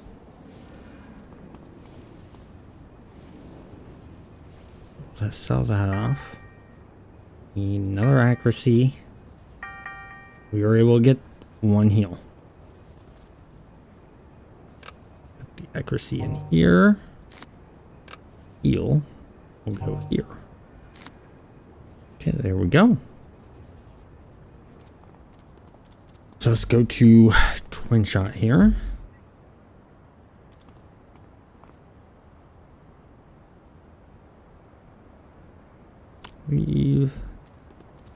Now we're gonna go to contacts, call, be introduced to a new contact. Ooh, we can get missions from him. Let's go get missions from him. Oh, we can call him right away. Why?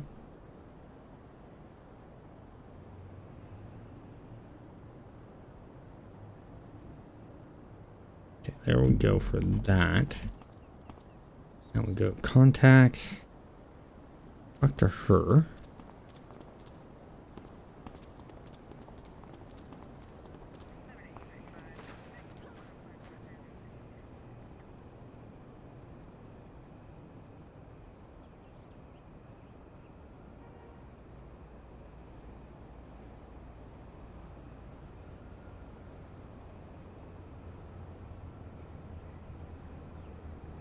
Yeah, that's not the point. Sticky, you're right. A GM doing stuff like that, making things super realistic. Yeah, no, that's not why you're playing these tabletop games. You're playing tabletop games for the break in realism most of the time.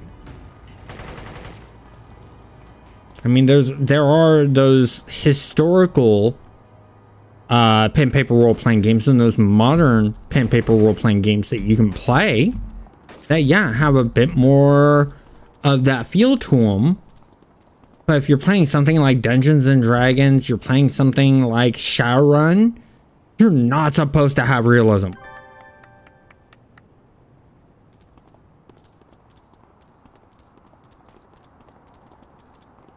Yeah, if you're going with the grimdark setting on it there, and you can't really... Because a lot of the conceits that you need in order to make something horrible enough to actually call it grimdark,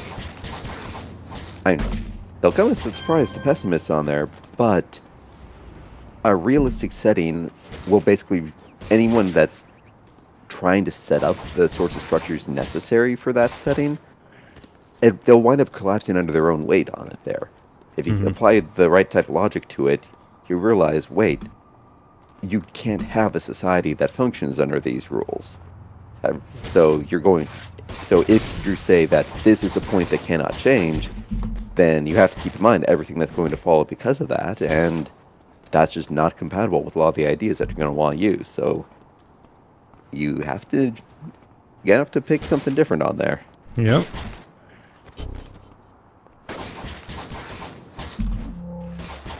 She missed with the sledgehammer.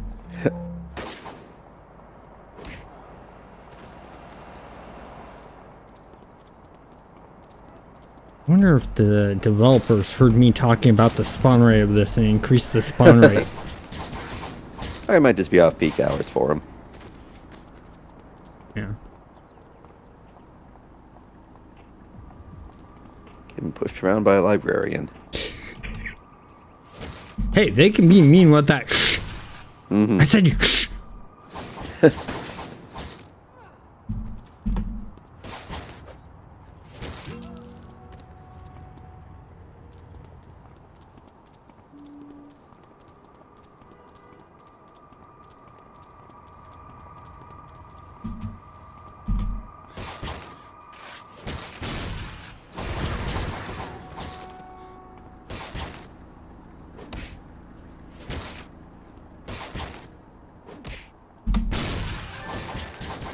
There we go. That one's done.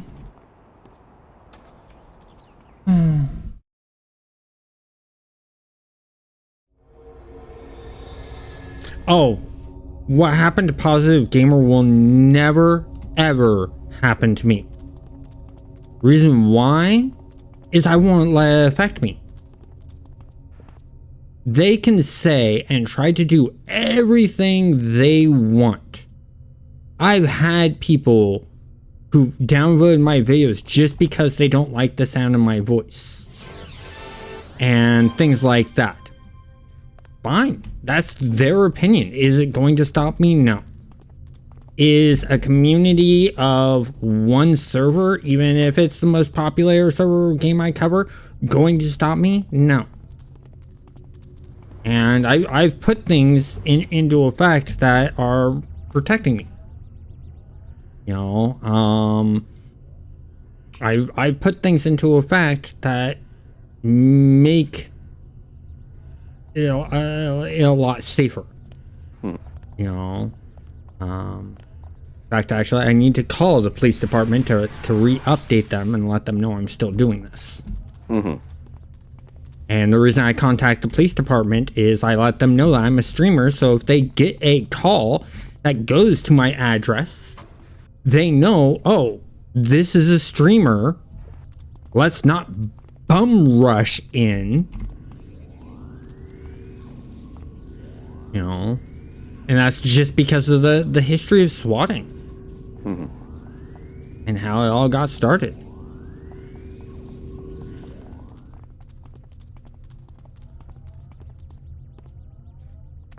So, yeah, the thing is trolls won't affect me. Trolls are just online bullies. It's not gonna affect me. If I can survive getting constantly beat up in grade school and in junior high, physically and emotionally, there's nothing these trolls can do. Nothing at all.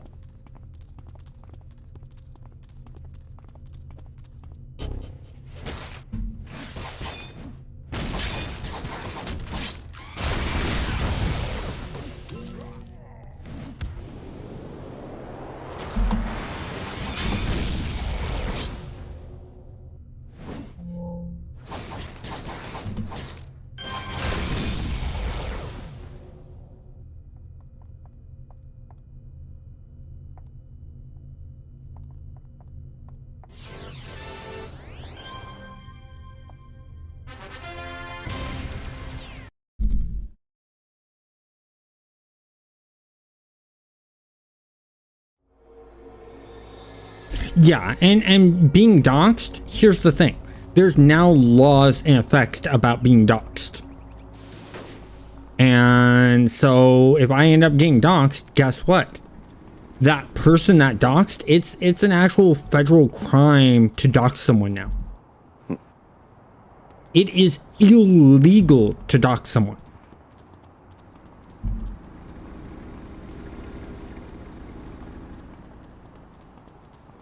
Missions. Do that one.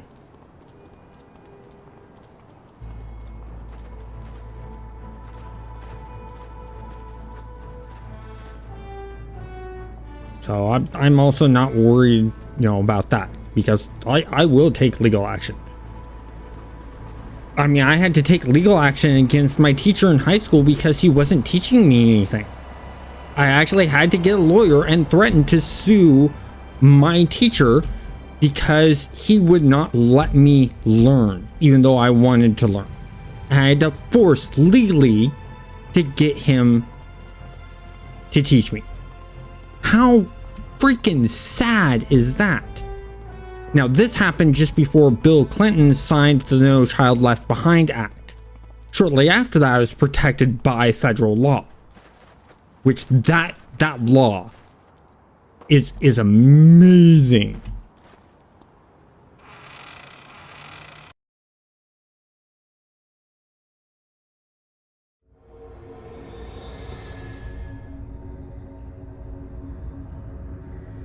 Yeah, I mean, there's people that have done swatting that are now sitting in jail.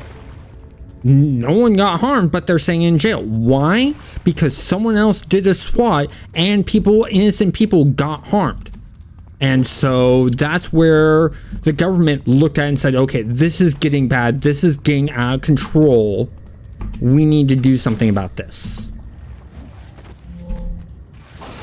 And so now it's an actual crime to SWAT. So if it's found out who the swatter is, then they go to jail. And I think justly so. Anyone who swats should go to jail for it. Because you are endangering lives. Pure and simple. You may think it's funny, but before you do something, you need to think to yourself, if it was done to you, would you find it just as funny? And if you think being swatted is funny to have happen to you, there's something really wrong with you.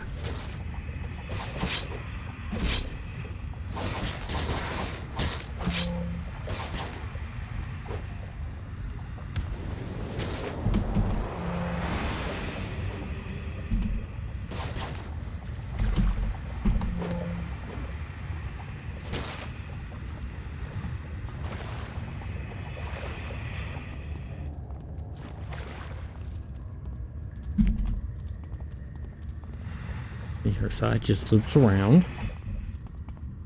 Oh, life mage, okay. There's some guys here.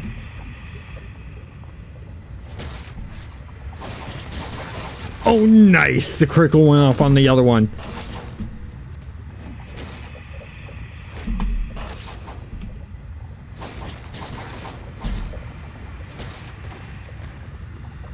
Okay, so got him. No, that's embers I'm seeing in my eyes, so. For the stealth. This. Can you get him before he explodes all over your face? If I miss a bunch, no. Oh.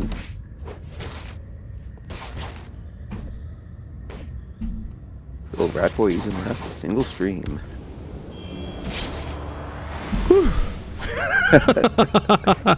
Yes, If you hadn't had that larger heal on there, it would have been the question.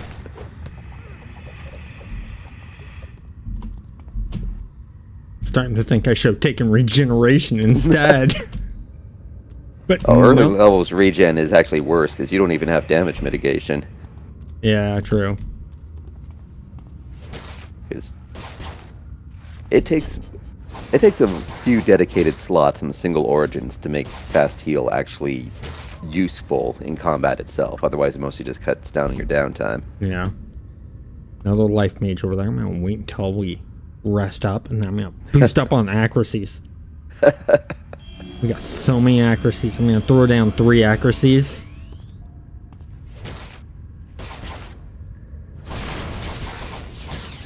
How dare you heal? If I can't heal, you're not allowed to heal. And no, you do not get to blow up. You do not get to blow up. You only had a couple seconds on that one. Yeah. You notice I still got some misses in there too. Yep. Streak breaker strikes again.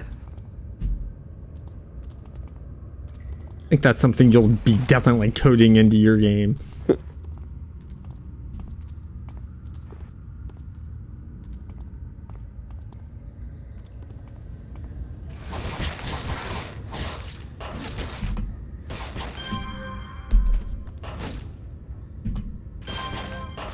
Crickled right after.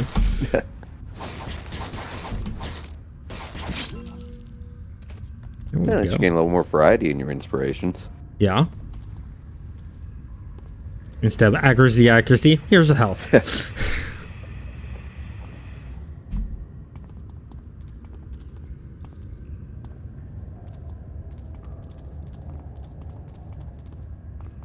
No, watch. For the next hour's worth of gameplay, you get nothing but break freeze.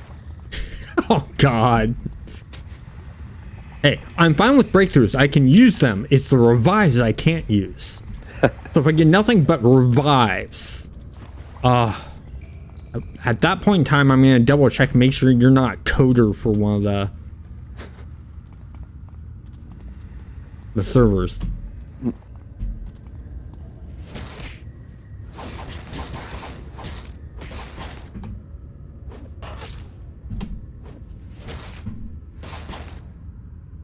No.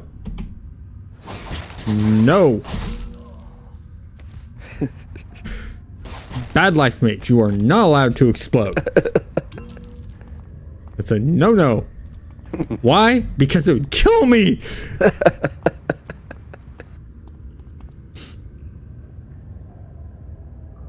Yeah, we'll go this. I almost attacked that that graphic of cobwebs. My finger went right for the button to attack. Oh, I went down until I've already been down. I went backwards. I want to go forwards. You I know? think if you do that, you have to remember, give them super speed so that their legs are going at like Mach 10. Well, that way you don't have to worry about the animation. You just put blur effect where their legs are and you're call it good. What is it with them filling this whole entire goddamn thing with life mages? Are they trying to purposely kill me? I mean, at least it's not the Earth mages on there, because then they might hit you with the knockdown and then explode. Oh God. You hush up.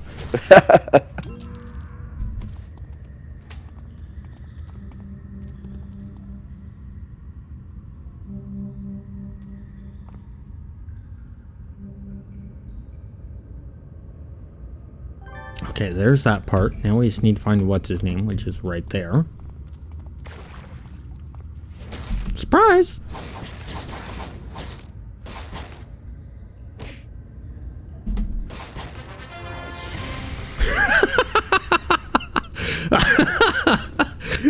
single attack until he's about to die. Then he's like, I'm gonna try for it. Never mind.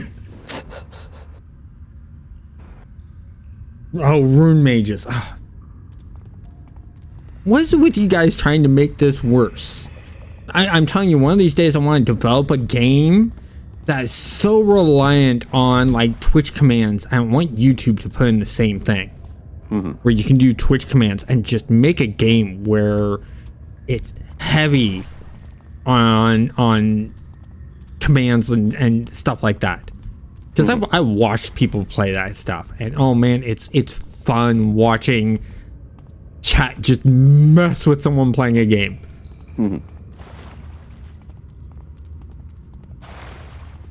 Yeah, one thing that I've been kind of wondering, I mean, it would take a huge amount of research to do, if it's possible at all, but basically find a way to kind of... So there's all these games that have the Twitch hooks built into them, but find a way to basically read the chat feed off of YouTube instead, and then find a way to kind of twist that around and turn that into Twitch hooks. I mean, it probably violate several terms of service on there, admittedly, but it would be so useful a utility to have. There's so many games. What I'd love to see YouTube do is their own version of Twitch hooks.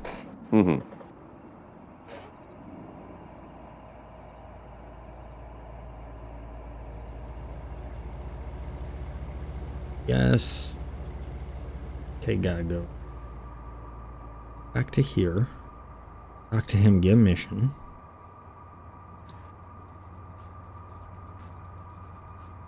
Got a bunch of Hellions nearby. We'll get that one out of the way. There we go. Well, there's half your quota right there. Yep. Shot down by a shotgun. And knife, and what's that guy got? Okay, he's probably a brawler. And a slugger. Okay. Yeah. No smashers, you're safe. Yeah. Oh, there's level. Nice. Okay, we need 3 more. Hey, right there. Of course, now the question becomes, do you finally get an extra defense? Or do you go ahead and grab Assassinate? Because that's the tough choice here. I'm going Assassinate. I've already made that decision. It's for me, it's not a tough choice. Yeah. Doing a hardcore run where the slightest mistake means you have to lose the entire character, who needs more survivability? Yeah.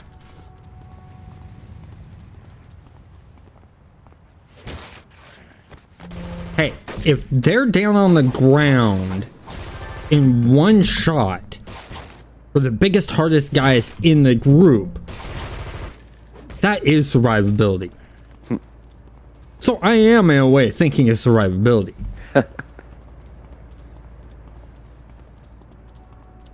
You know what they say, good offense is good defense.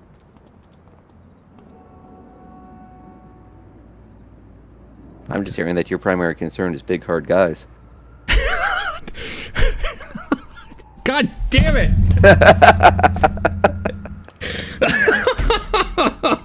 Damn it! Really?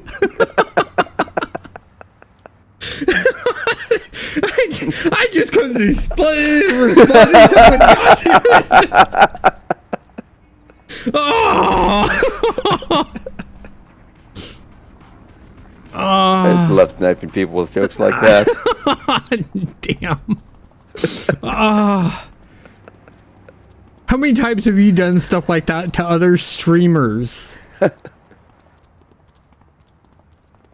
And they just lose it on stream. Oh, I had one who just flat out just kind of paused the game she was playing, just did a zoom in on her face there, just went, okay, you, I don't like you.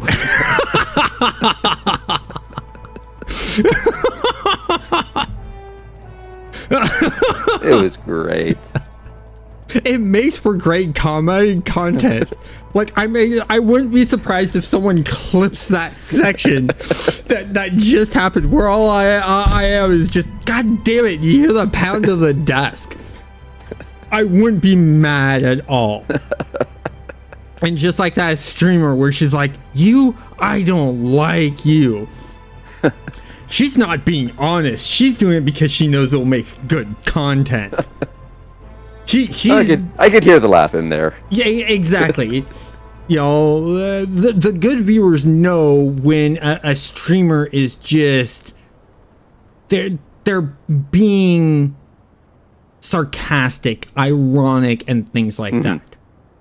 Then there's those other streamers, like the one that was caught yelling at chat because they weren't tipping her or they weren't subscribing to her Twitch channel and just following. And went on this huge long rant about that. And what ended up happening? It destroyed her channel. She lost followers and things like that because it showed she was literally in it just for the money. I mean, to be fair, if you're making it your full-time job, you want to get paid. But you can't be crass about it. Yeah, I mean, I have memberships. I have a link to my store. I have super chats enabled. I have super thanks enabled. How often do I bring those things up? It's very rare. I'll thank someone when they do it, but I'm not going to bring it up unless it's part of the conversation like we're having now. Because I don't see a point. I may promote it every so often, but I have the feeling that by pushing it too much, one, that's going to kill what I'm growing here, which is a community of people. I want to grow the community. If for some reason people use those features that I put in to help make some money, then great. That's nice. But overall, that's not what I'm depending on. I want to grow the community so I can do game development, show the game I'm developing off to that community so that more people see the games I'm making so that, they get played a bit more. They get some more downloads. And if people don't like the games, then they don't buy it and stuff like that. So there's no risk there. Tramp to the next level. Yes, we're getting Assassin's Fury. It's on 5, okay. We need to do return to more contacts. Okay, so he's right over here, so we're gonna go to her. Remember one guy who went insane when his chat made one joke about him, demanding mods to ban anyone or everyone. Okay. Yeah, when you do that kind of thing, your thing goes short. Now, if someone's gonna make a rude, I mean extremely rude, racist, sexist, comment, then yeah, I'm going to ban them for that. But for people making like the comments of Walter White Jr. to me, I don't delete those comments. I respond to those comments. I tell them thank you. Now, they may be trying to rile me up and get a reaction out of me, but the reaction I give them probably wasn't the one they were expecting. Yeah, I've seen one of the best ways of basically kind of countering someone who's trying to drop an insulting joke on you. Effectively, it's play dumb. Make them explain the joke, and especially make sure that they have to explain the joke explicitly. They feel so incredibly awkward about it. They don't want to continue, but you insist. And I've done that a few times myself. But my favorite thing is turning what they're trying to do to get me irate into a positive thing. that pisses them off even more. Because it's getting the whole opposite reaction that they're wanting. That, I'm telling you from experience, that pisses off bullies and trolls more than anything else.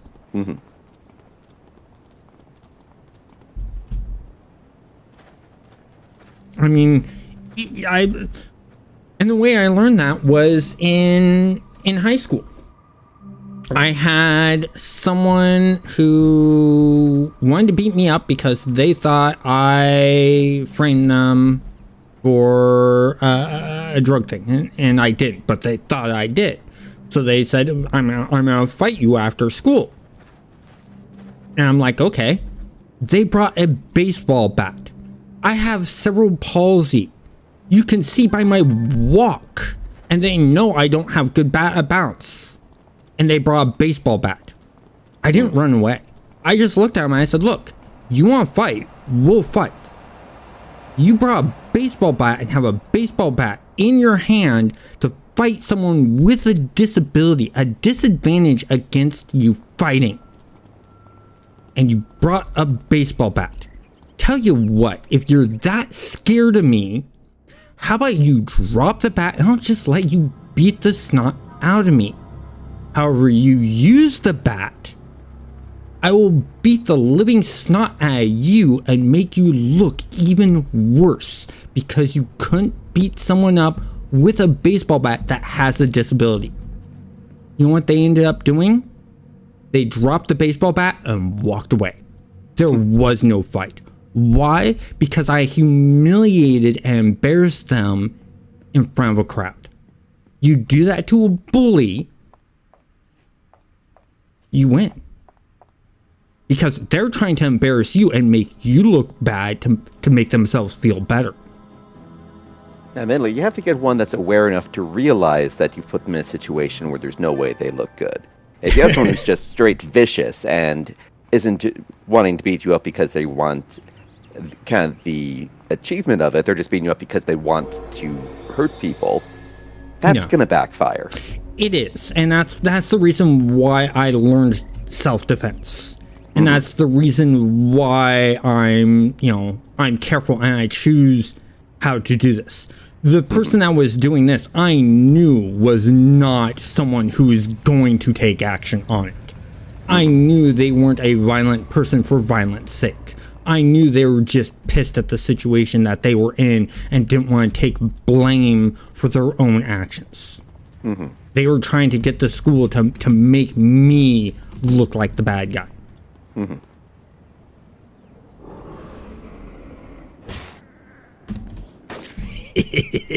Yeah, nice, Sticky. That's the way it should be. What Sticky says. In Scotland, a kid who threatens a disabled kid would be tossed into a dumpster like Toy Story 3. Yeah. Yeah, and that is the way it should be. I'm not going to attack that one. I'll let him have it.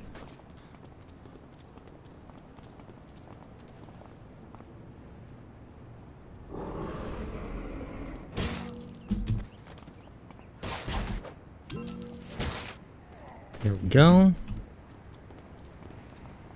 Wait for stealth to come back.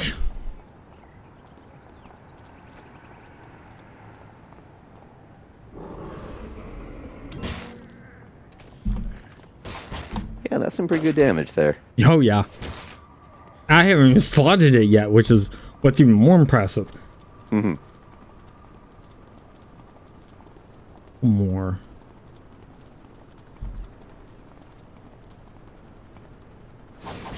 Oh, I hit the wrong button. There we go.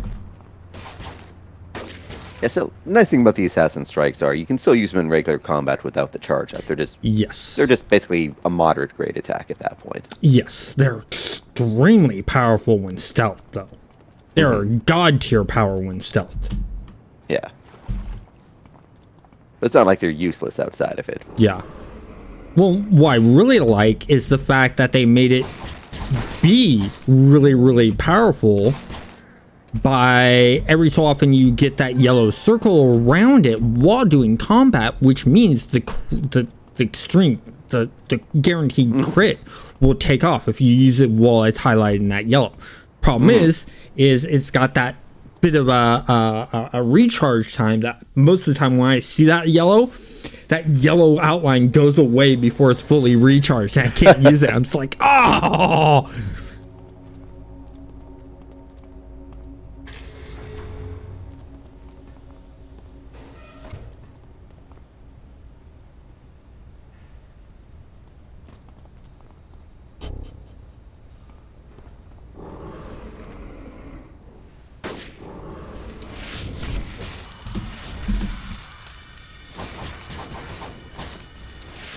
And I mean, like, that's one of the things that's kind of annoying about the Assassin Strike moves there, where every now and then it just aborts the charge up for no apparent reason whatsoever.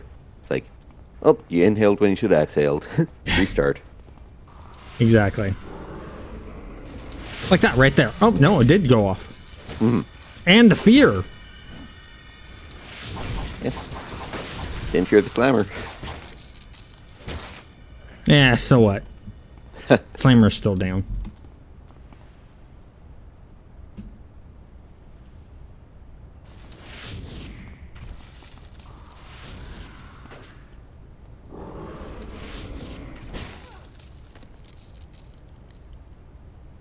That guy's busy over there taking him out. Oh. Missed on that.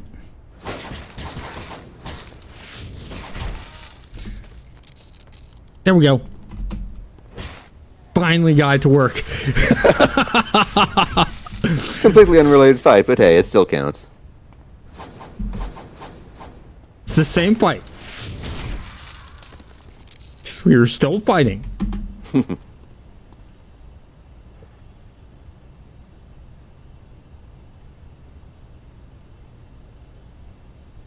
Yeah, there are sometimes people you just gotta fight. And that's where I'm happy with the martial arts I use, which is Aikido. Because when the cop caught the fight, they arrested the other person and I didn't get charged with anything. Why? Because all I was doing was redirecting the person's attacks and then putting them down on the ground. And because that's all that the cops saw, they, there's like, yeah, we're not charging you with anything because you never hit him. Yeah, never actually launched a strike. Yep, because he never hit him. And the other guy was like, well, yeah, he did. What's this bruise? Oh, well, that's when you went to hit him and he just redirected your hit and you hit yourself. So, he, like I said, he never actually hit you. You hit yourself a couple of times. You just won't talk too loudly about how some of those hits were assisted. Yeah. So, and that's what just sort of like what I like about Aikido, Judo, and those forms of martial arts.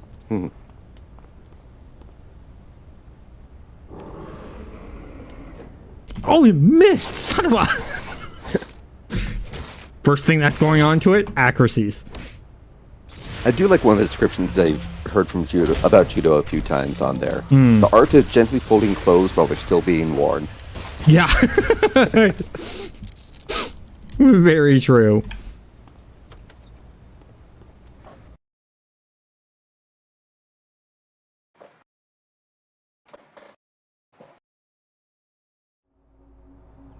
Yeah, and Aikido's the same way. Aikido and Judo are the same way. Except the difference is Aikido is all about redirecting the opponent's energy. That's the main philosophy behind that. Let's see. Yeah. One of the things that my Aikido teacher brought up a couple times on there was, and the damage that Aikido does is directly related to the amount of effort that the attacker's putting in. If someone's not actually trying to hurt you, well, yeah, you're not going to be able to really harm them. But if they're not trying to hurt you, why do you need to? Yep. Exactly. That's a really good one.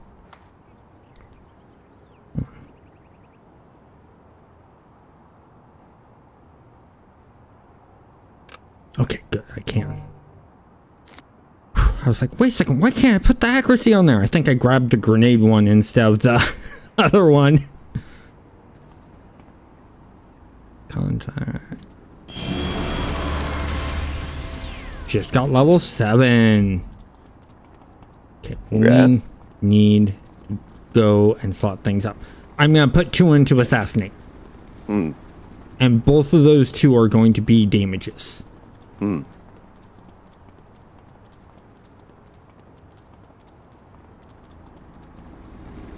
That's what I'm going to do.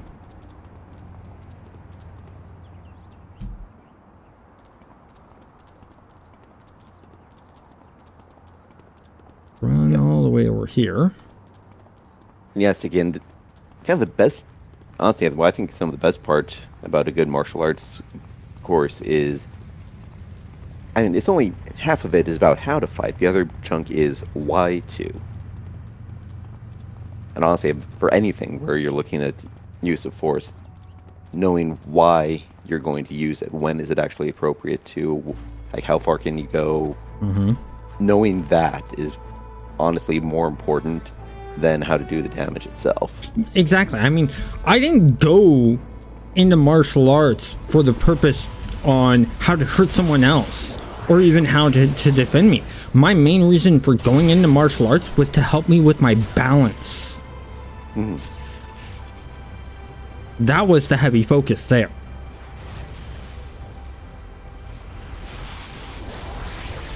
And my side might get into it is, okay, regular exercise is, it's basically painfully boring for me. I cannot commit onto it, even though I do try fairly often, but I can't keep up a habit with it.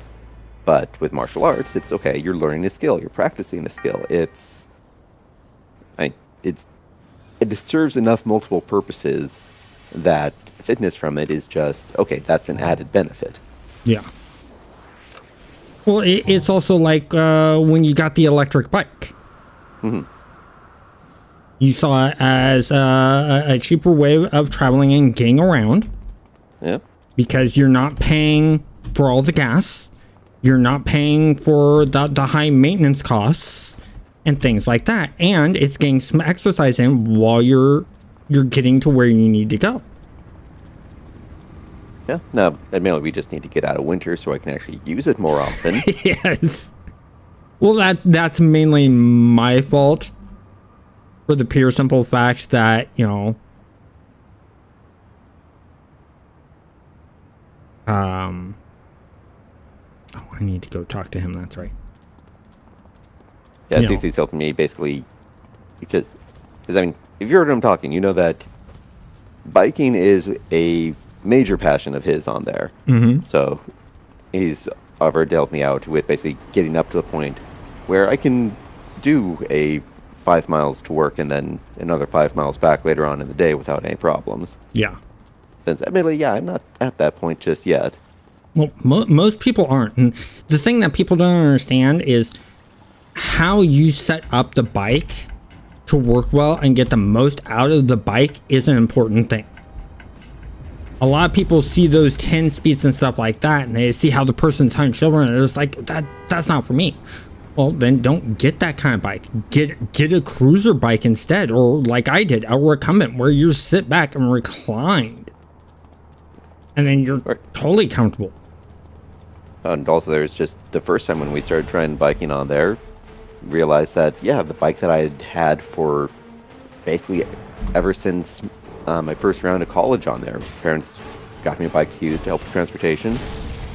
Turns out the bike they got me was a little too short, so I just could not get a full extension. All I knew about it was just, okay, wow, this bike is murder if I try to go up hills on it. So and we're in a very hilly area, so I wasn't particularly inclined to keep trying it because why put myself for that much agony when I can actually make better time just walking? Yep. Then find out, oh, there's the problem. Exactly. It's seat height, because if you can get the full extension out of your leg, you get more power out of each push of the cycle. And then the other problem is, like, when you got the new bike, they didn't fully inflate the tires. Once we got the tires fully inflated on your new electric bike, you know, you had a great time riding it. You found it very enjoyable, and that's what you need to do. Is you just need to set things up, your bike up, so it feels enjoyable to ride. Yeah, I mean, things do tend to be a lot better when you're not fighting the very tools that you're using to try to do it. Exactly. And you Tools are find supposed it. to make life easier, not harder. Yep. And that's why I originally switched over to Recumbent. I got tired of the back pain. I got tired of the wrist pain and all that kind of stuff. And with my age, it gets really, really bad because of my disability. So by going to a trike, I was able to get rid of all that pain, which allowed me to keep the enjoyment of riding a bike and make it so I'm not spending, you know, $100 a month on gas and thousands of dollars a year on, you know, insurance and stuff and maintenance. I mean, in a year, I spend probably about $10 on charging up the bike because it's electric, and about $200 on maintenance, if that. Upgrades, on the other hand, because I enjoy it so much, I want to upgrade the trike. Let's put it this way. My trike altogether costs about a little over $5,000 I put into it. The bike itself is about $2,700. Then I add the motor, which is another $2,000. Then I add our electric motor. Then I added in the fenders, which is $150. I changed out the tires to be better quality tires, another $150. Custom pedals. Custom pedals, that's another $150. But my feet are way comfortable. Yeah. Those pedals are just, oh, so nice. I have people who ride my trike and they're just like, where'd you get the pedals? I want those pedals.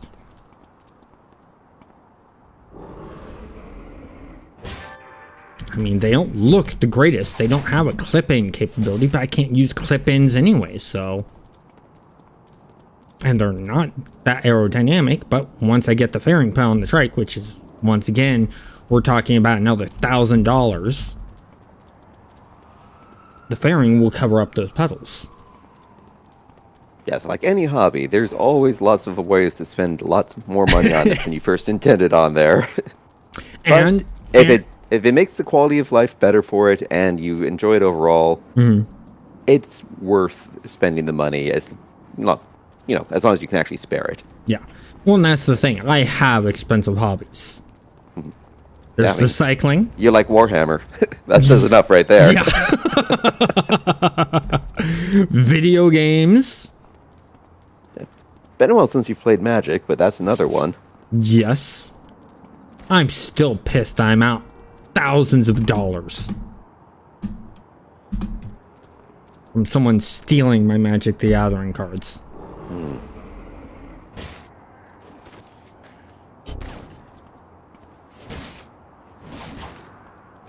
Yeah, I'd probably have even hundreds of thousands of dollars if someone hadn't stolen my Magic the Gathering collection.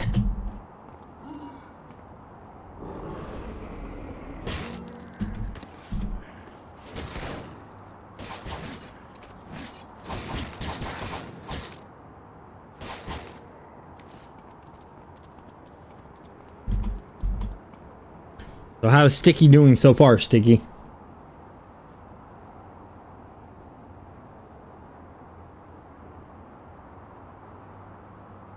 I mean, definitely. Tactics over. I'd say you're definitely doing better than you were over on the last character there, just because, okay, about an hour and a half in, and you're very nearly caught up. So you're going about twice as fast. Yeah, but this character is designed for This is a damage build from the get-go. Mm-hmm. Whereas the brute, it's the longer you're in the fight. But I think it also helps too, though, that I think you're off prime time, so there's a lot more spawns for those defeat X in this area. Oh, yes. So you're not wasting a bunch of time waiting around. Plus, I think they increased the spawns. Hmm.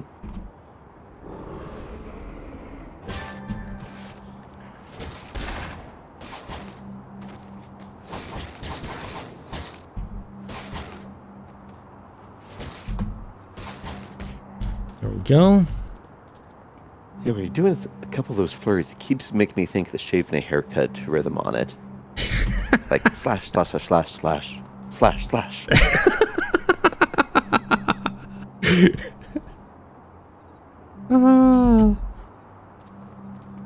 And now you're not going to be able to unhear it. No, I can't. God damn it. It's all your fault. Yeah, of course.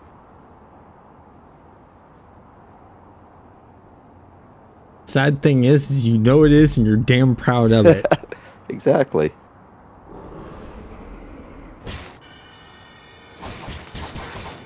Did I just fear a tower? I just feared a tower. Not even a technician. Way to go. I've been a tech. I'm pretty sure this rat isn't. No.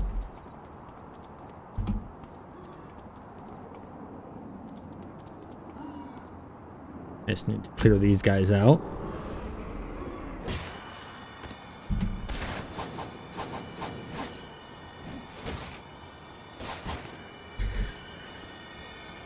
Fear at its best work.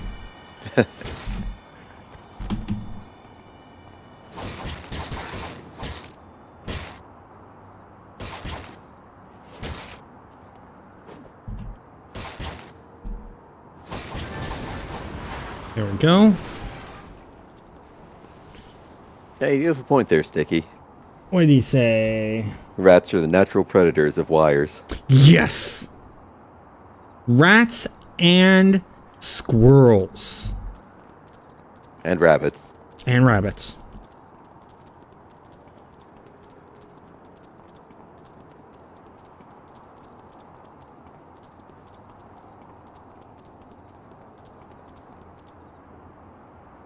Pretty much anything with good incisors and a 9 instinct, really. Yeah.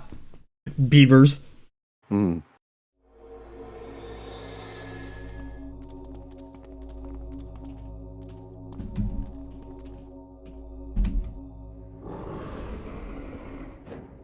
Oh, really? Oh. Guess one of those damages should have been accuracy. But at least I they have an didn't make it accuracy break on stealth, there. though. Yeah, Yeah, but you put 2 damages. Yeah. Well, I haven't put a second damage in. The other slot's still open. Hmm.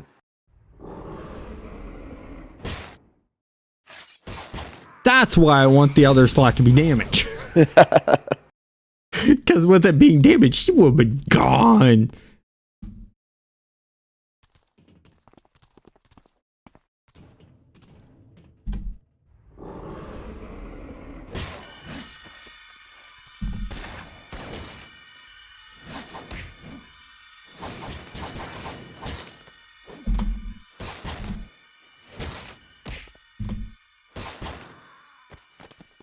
There we go. That thing will smash apart the rat's delusions of grandeur. Oh no, you'll never get that double-sized dumpster to bunk in.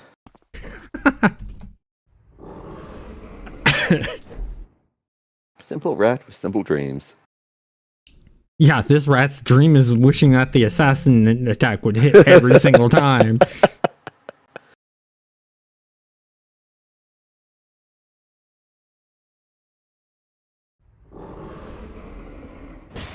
There we go. Damn, alerted him. I mean, to be fair, the one guy was looking right at you. Yeah, I was hoping fear would take in.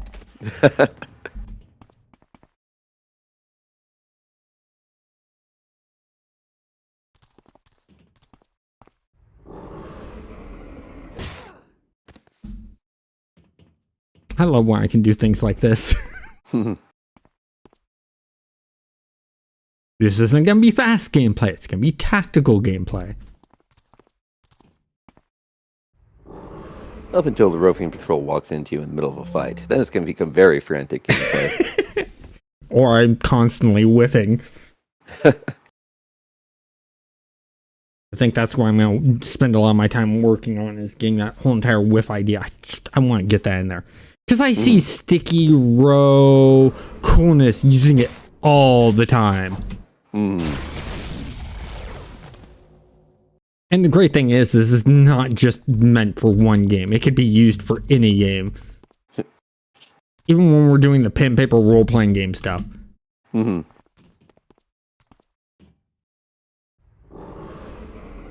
need to get some sort of good crunch sound, too. For when you fly into a mountain again. Thanks. Now I have another thing I need to work on. Damn it. You need to quit having good ideas. It's all you ever have. It's pissing me off.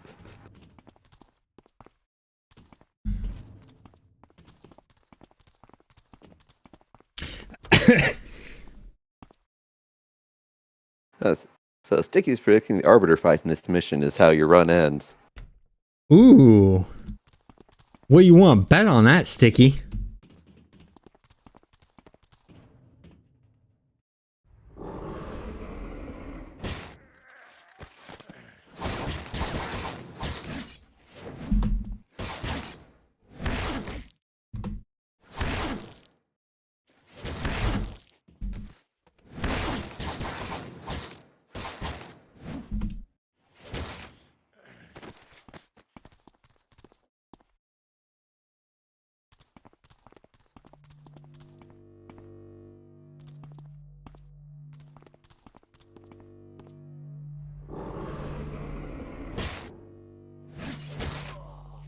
Didn't even get a chance to use the mace. It's just like, look, I have a mace.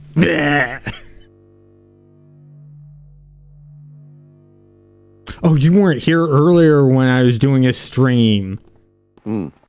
I had taken out that guy and then ran down here, got all the way where the other guy was supposed to be, went through the elevators and everything, and then realized I'd forgotten to talk to the guy that was on the floor. I had to run all the way back.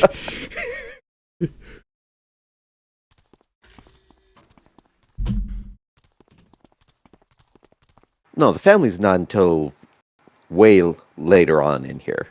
He's dealing with Arachnos, not Mafia. I like how you turn that on him. That's great. Oh, that was good. Because I just read that and I was thinking about the same thing.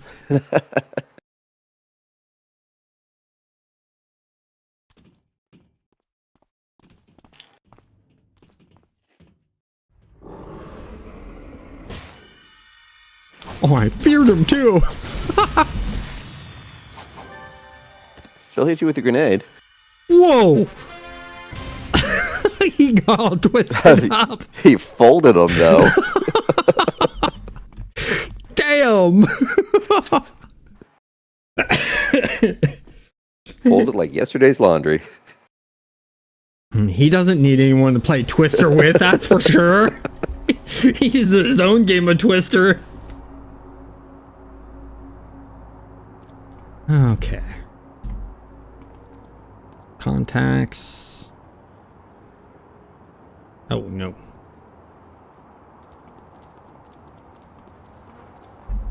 Up here. You missed the jump, of course. There we go. Yeah, but it's a YouTube stream. Trolls are a constant issue. Of course, he's the one that invited one to voice chat with him, so it's really his own fault. That's it. If we do avatars, I'm making yours a troll. Pure and simple. If I get an avatar, I'll make it so you get an avatar too, and yours is a troll. Done. It's ingrained. Oh, you're too late. Mine's already mostly done. Still need to do the texture work. Yeah, but see, that's for your channel. not my channel. You don't get control of what your avatar is going to be on my channel. If you're going to troll me, I'm going to troll you back by making you a troll as the avatar. Voila! My trolling is done and permanent.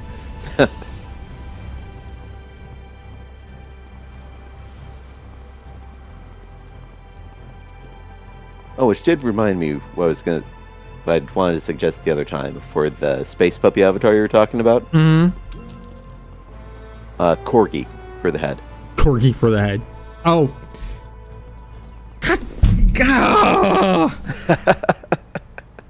Yes, that's an upset sad sound. It's because now, god damn it, my mind wants to do it. I just hate when that happens. Especially because it happens all the time. It does. But in all fairness, I do it to him too. Train to zone, train to zone, train to zone. Wow, are those in? Oh, okay, good. That looked like a train to zone from EverQuest. All it was thugs masterminds running along. Oh my god! Flashback moment there. Yes, it was. I think I'm gonna have to go through that and make that a short. 2 games in 1, realized.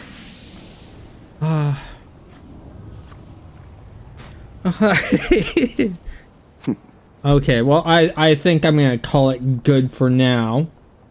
Yeah, it's almost 9 here. Yeah, it's almost 9. You need to get to bed so that you can get to work.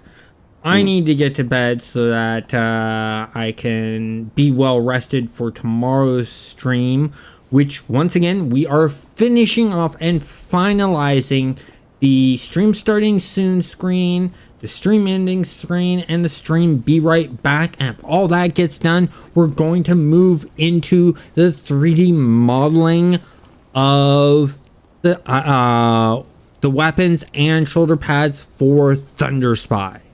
So make sure that you watch that one. As usual, it's going to be at 6 p.m. Pacific Standard Time. Anything you want to say, Savvy, before we go? No, just have a great night all, and hope this next week treats you well. Yeah, hopefully better than it did to the brute that we played. Way better. Have a good night all. Bye, everyone.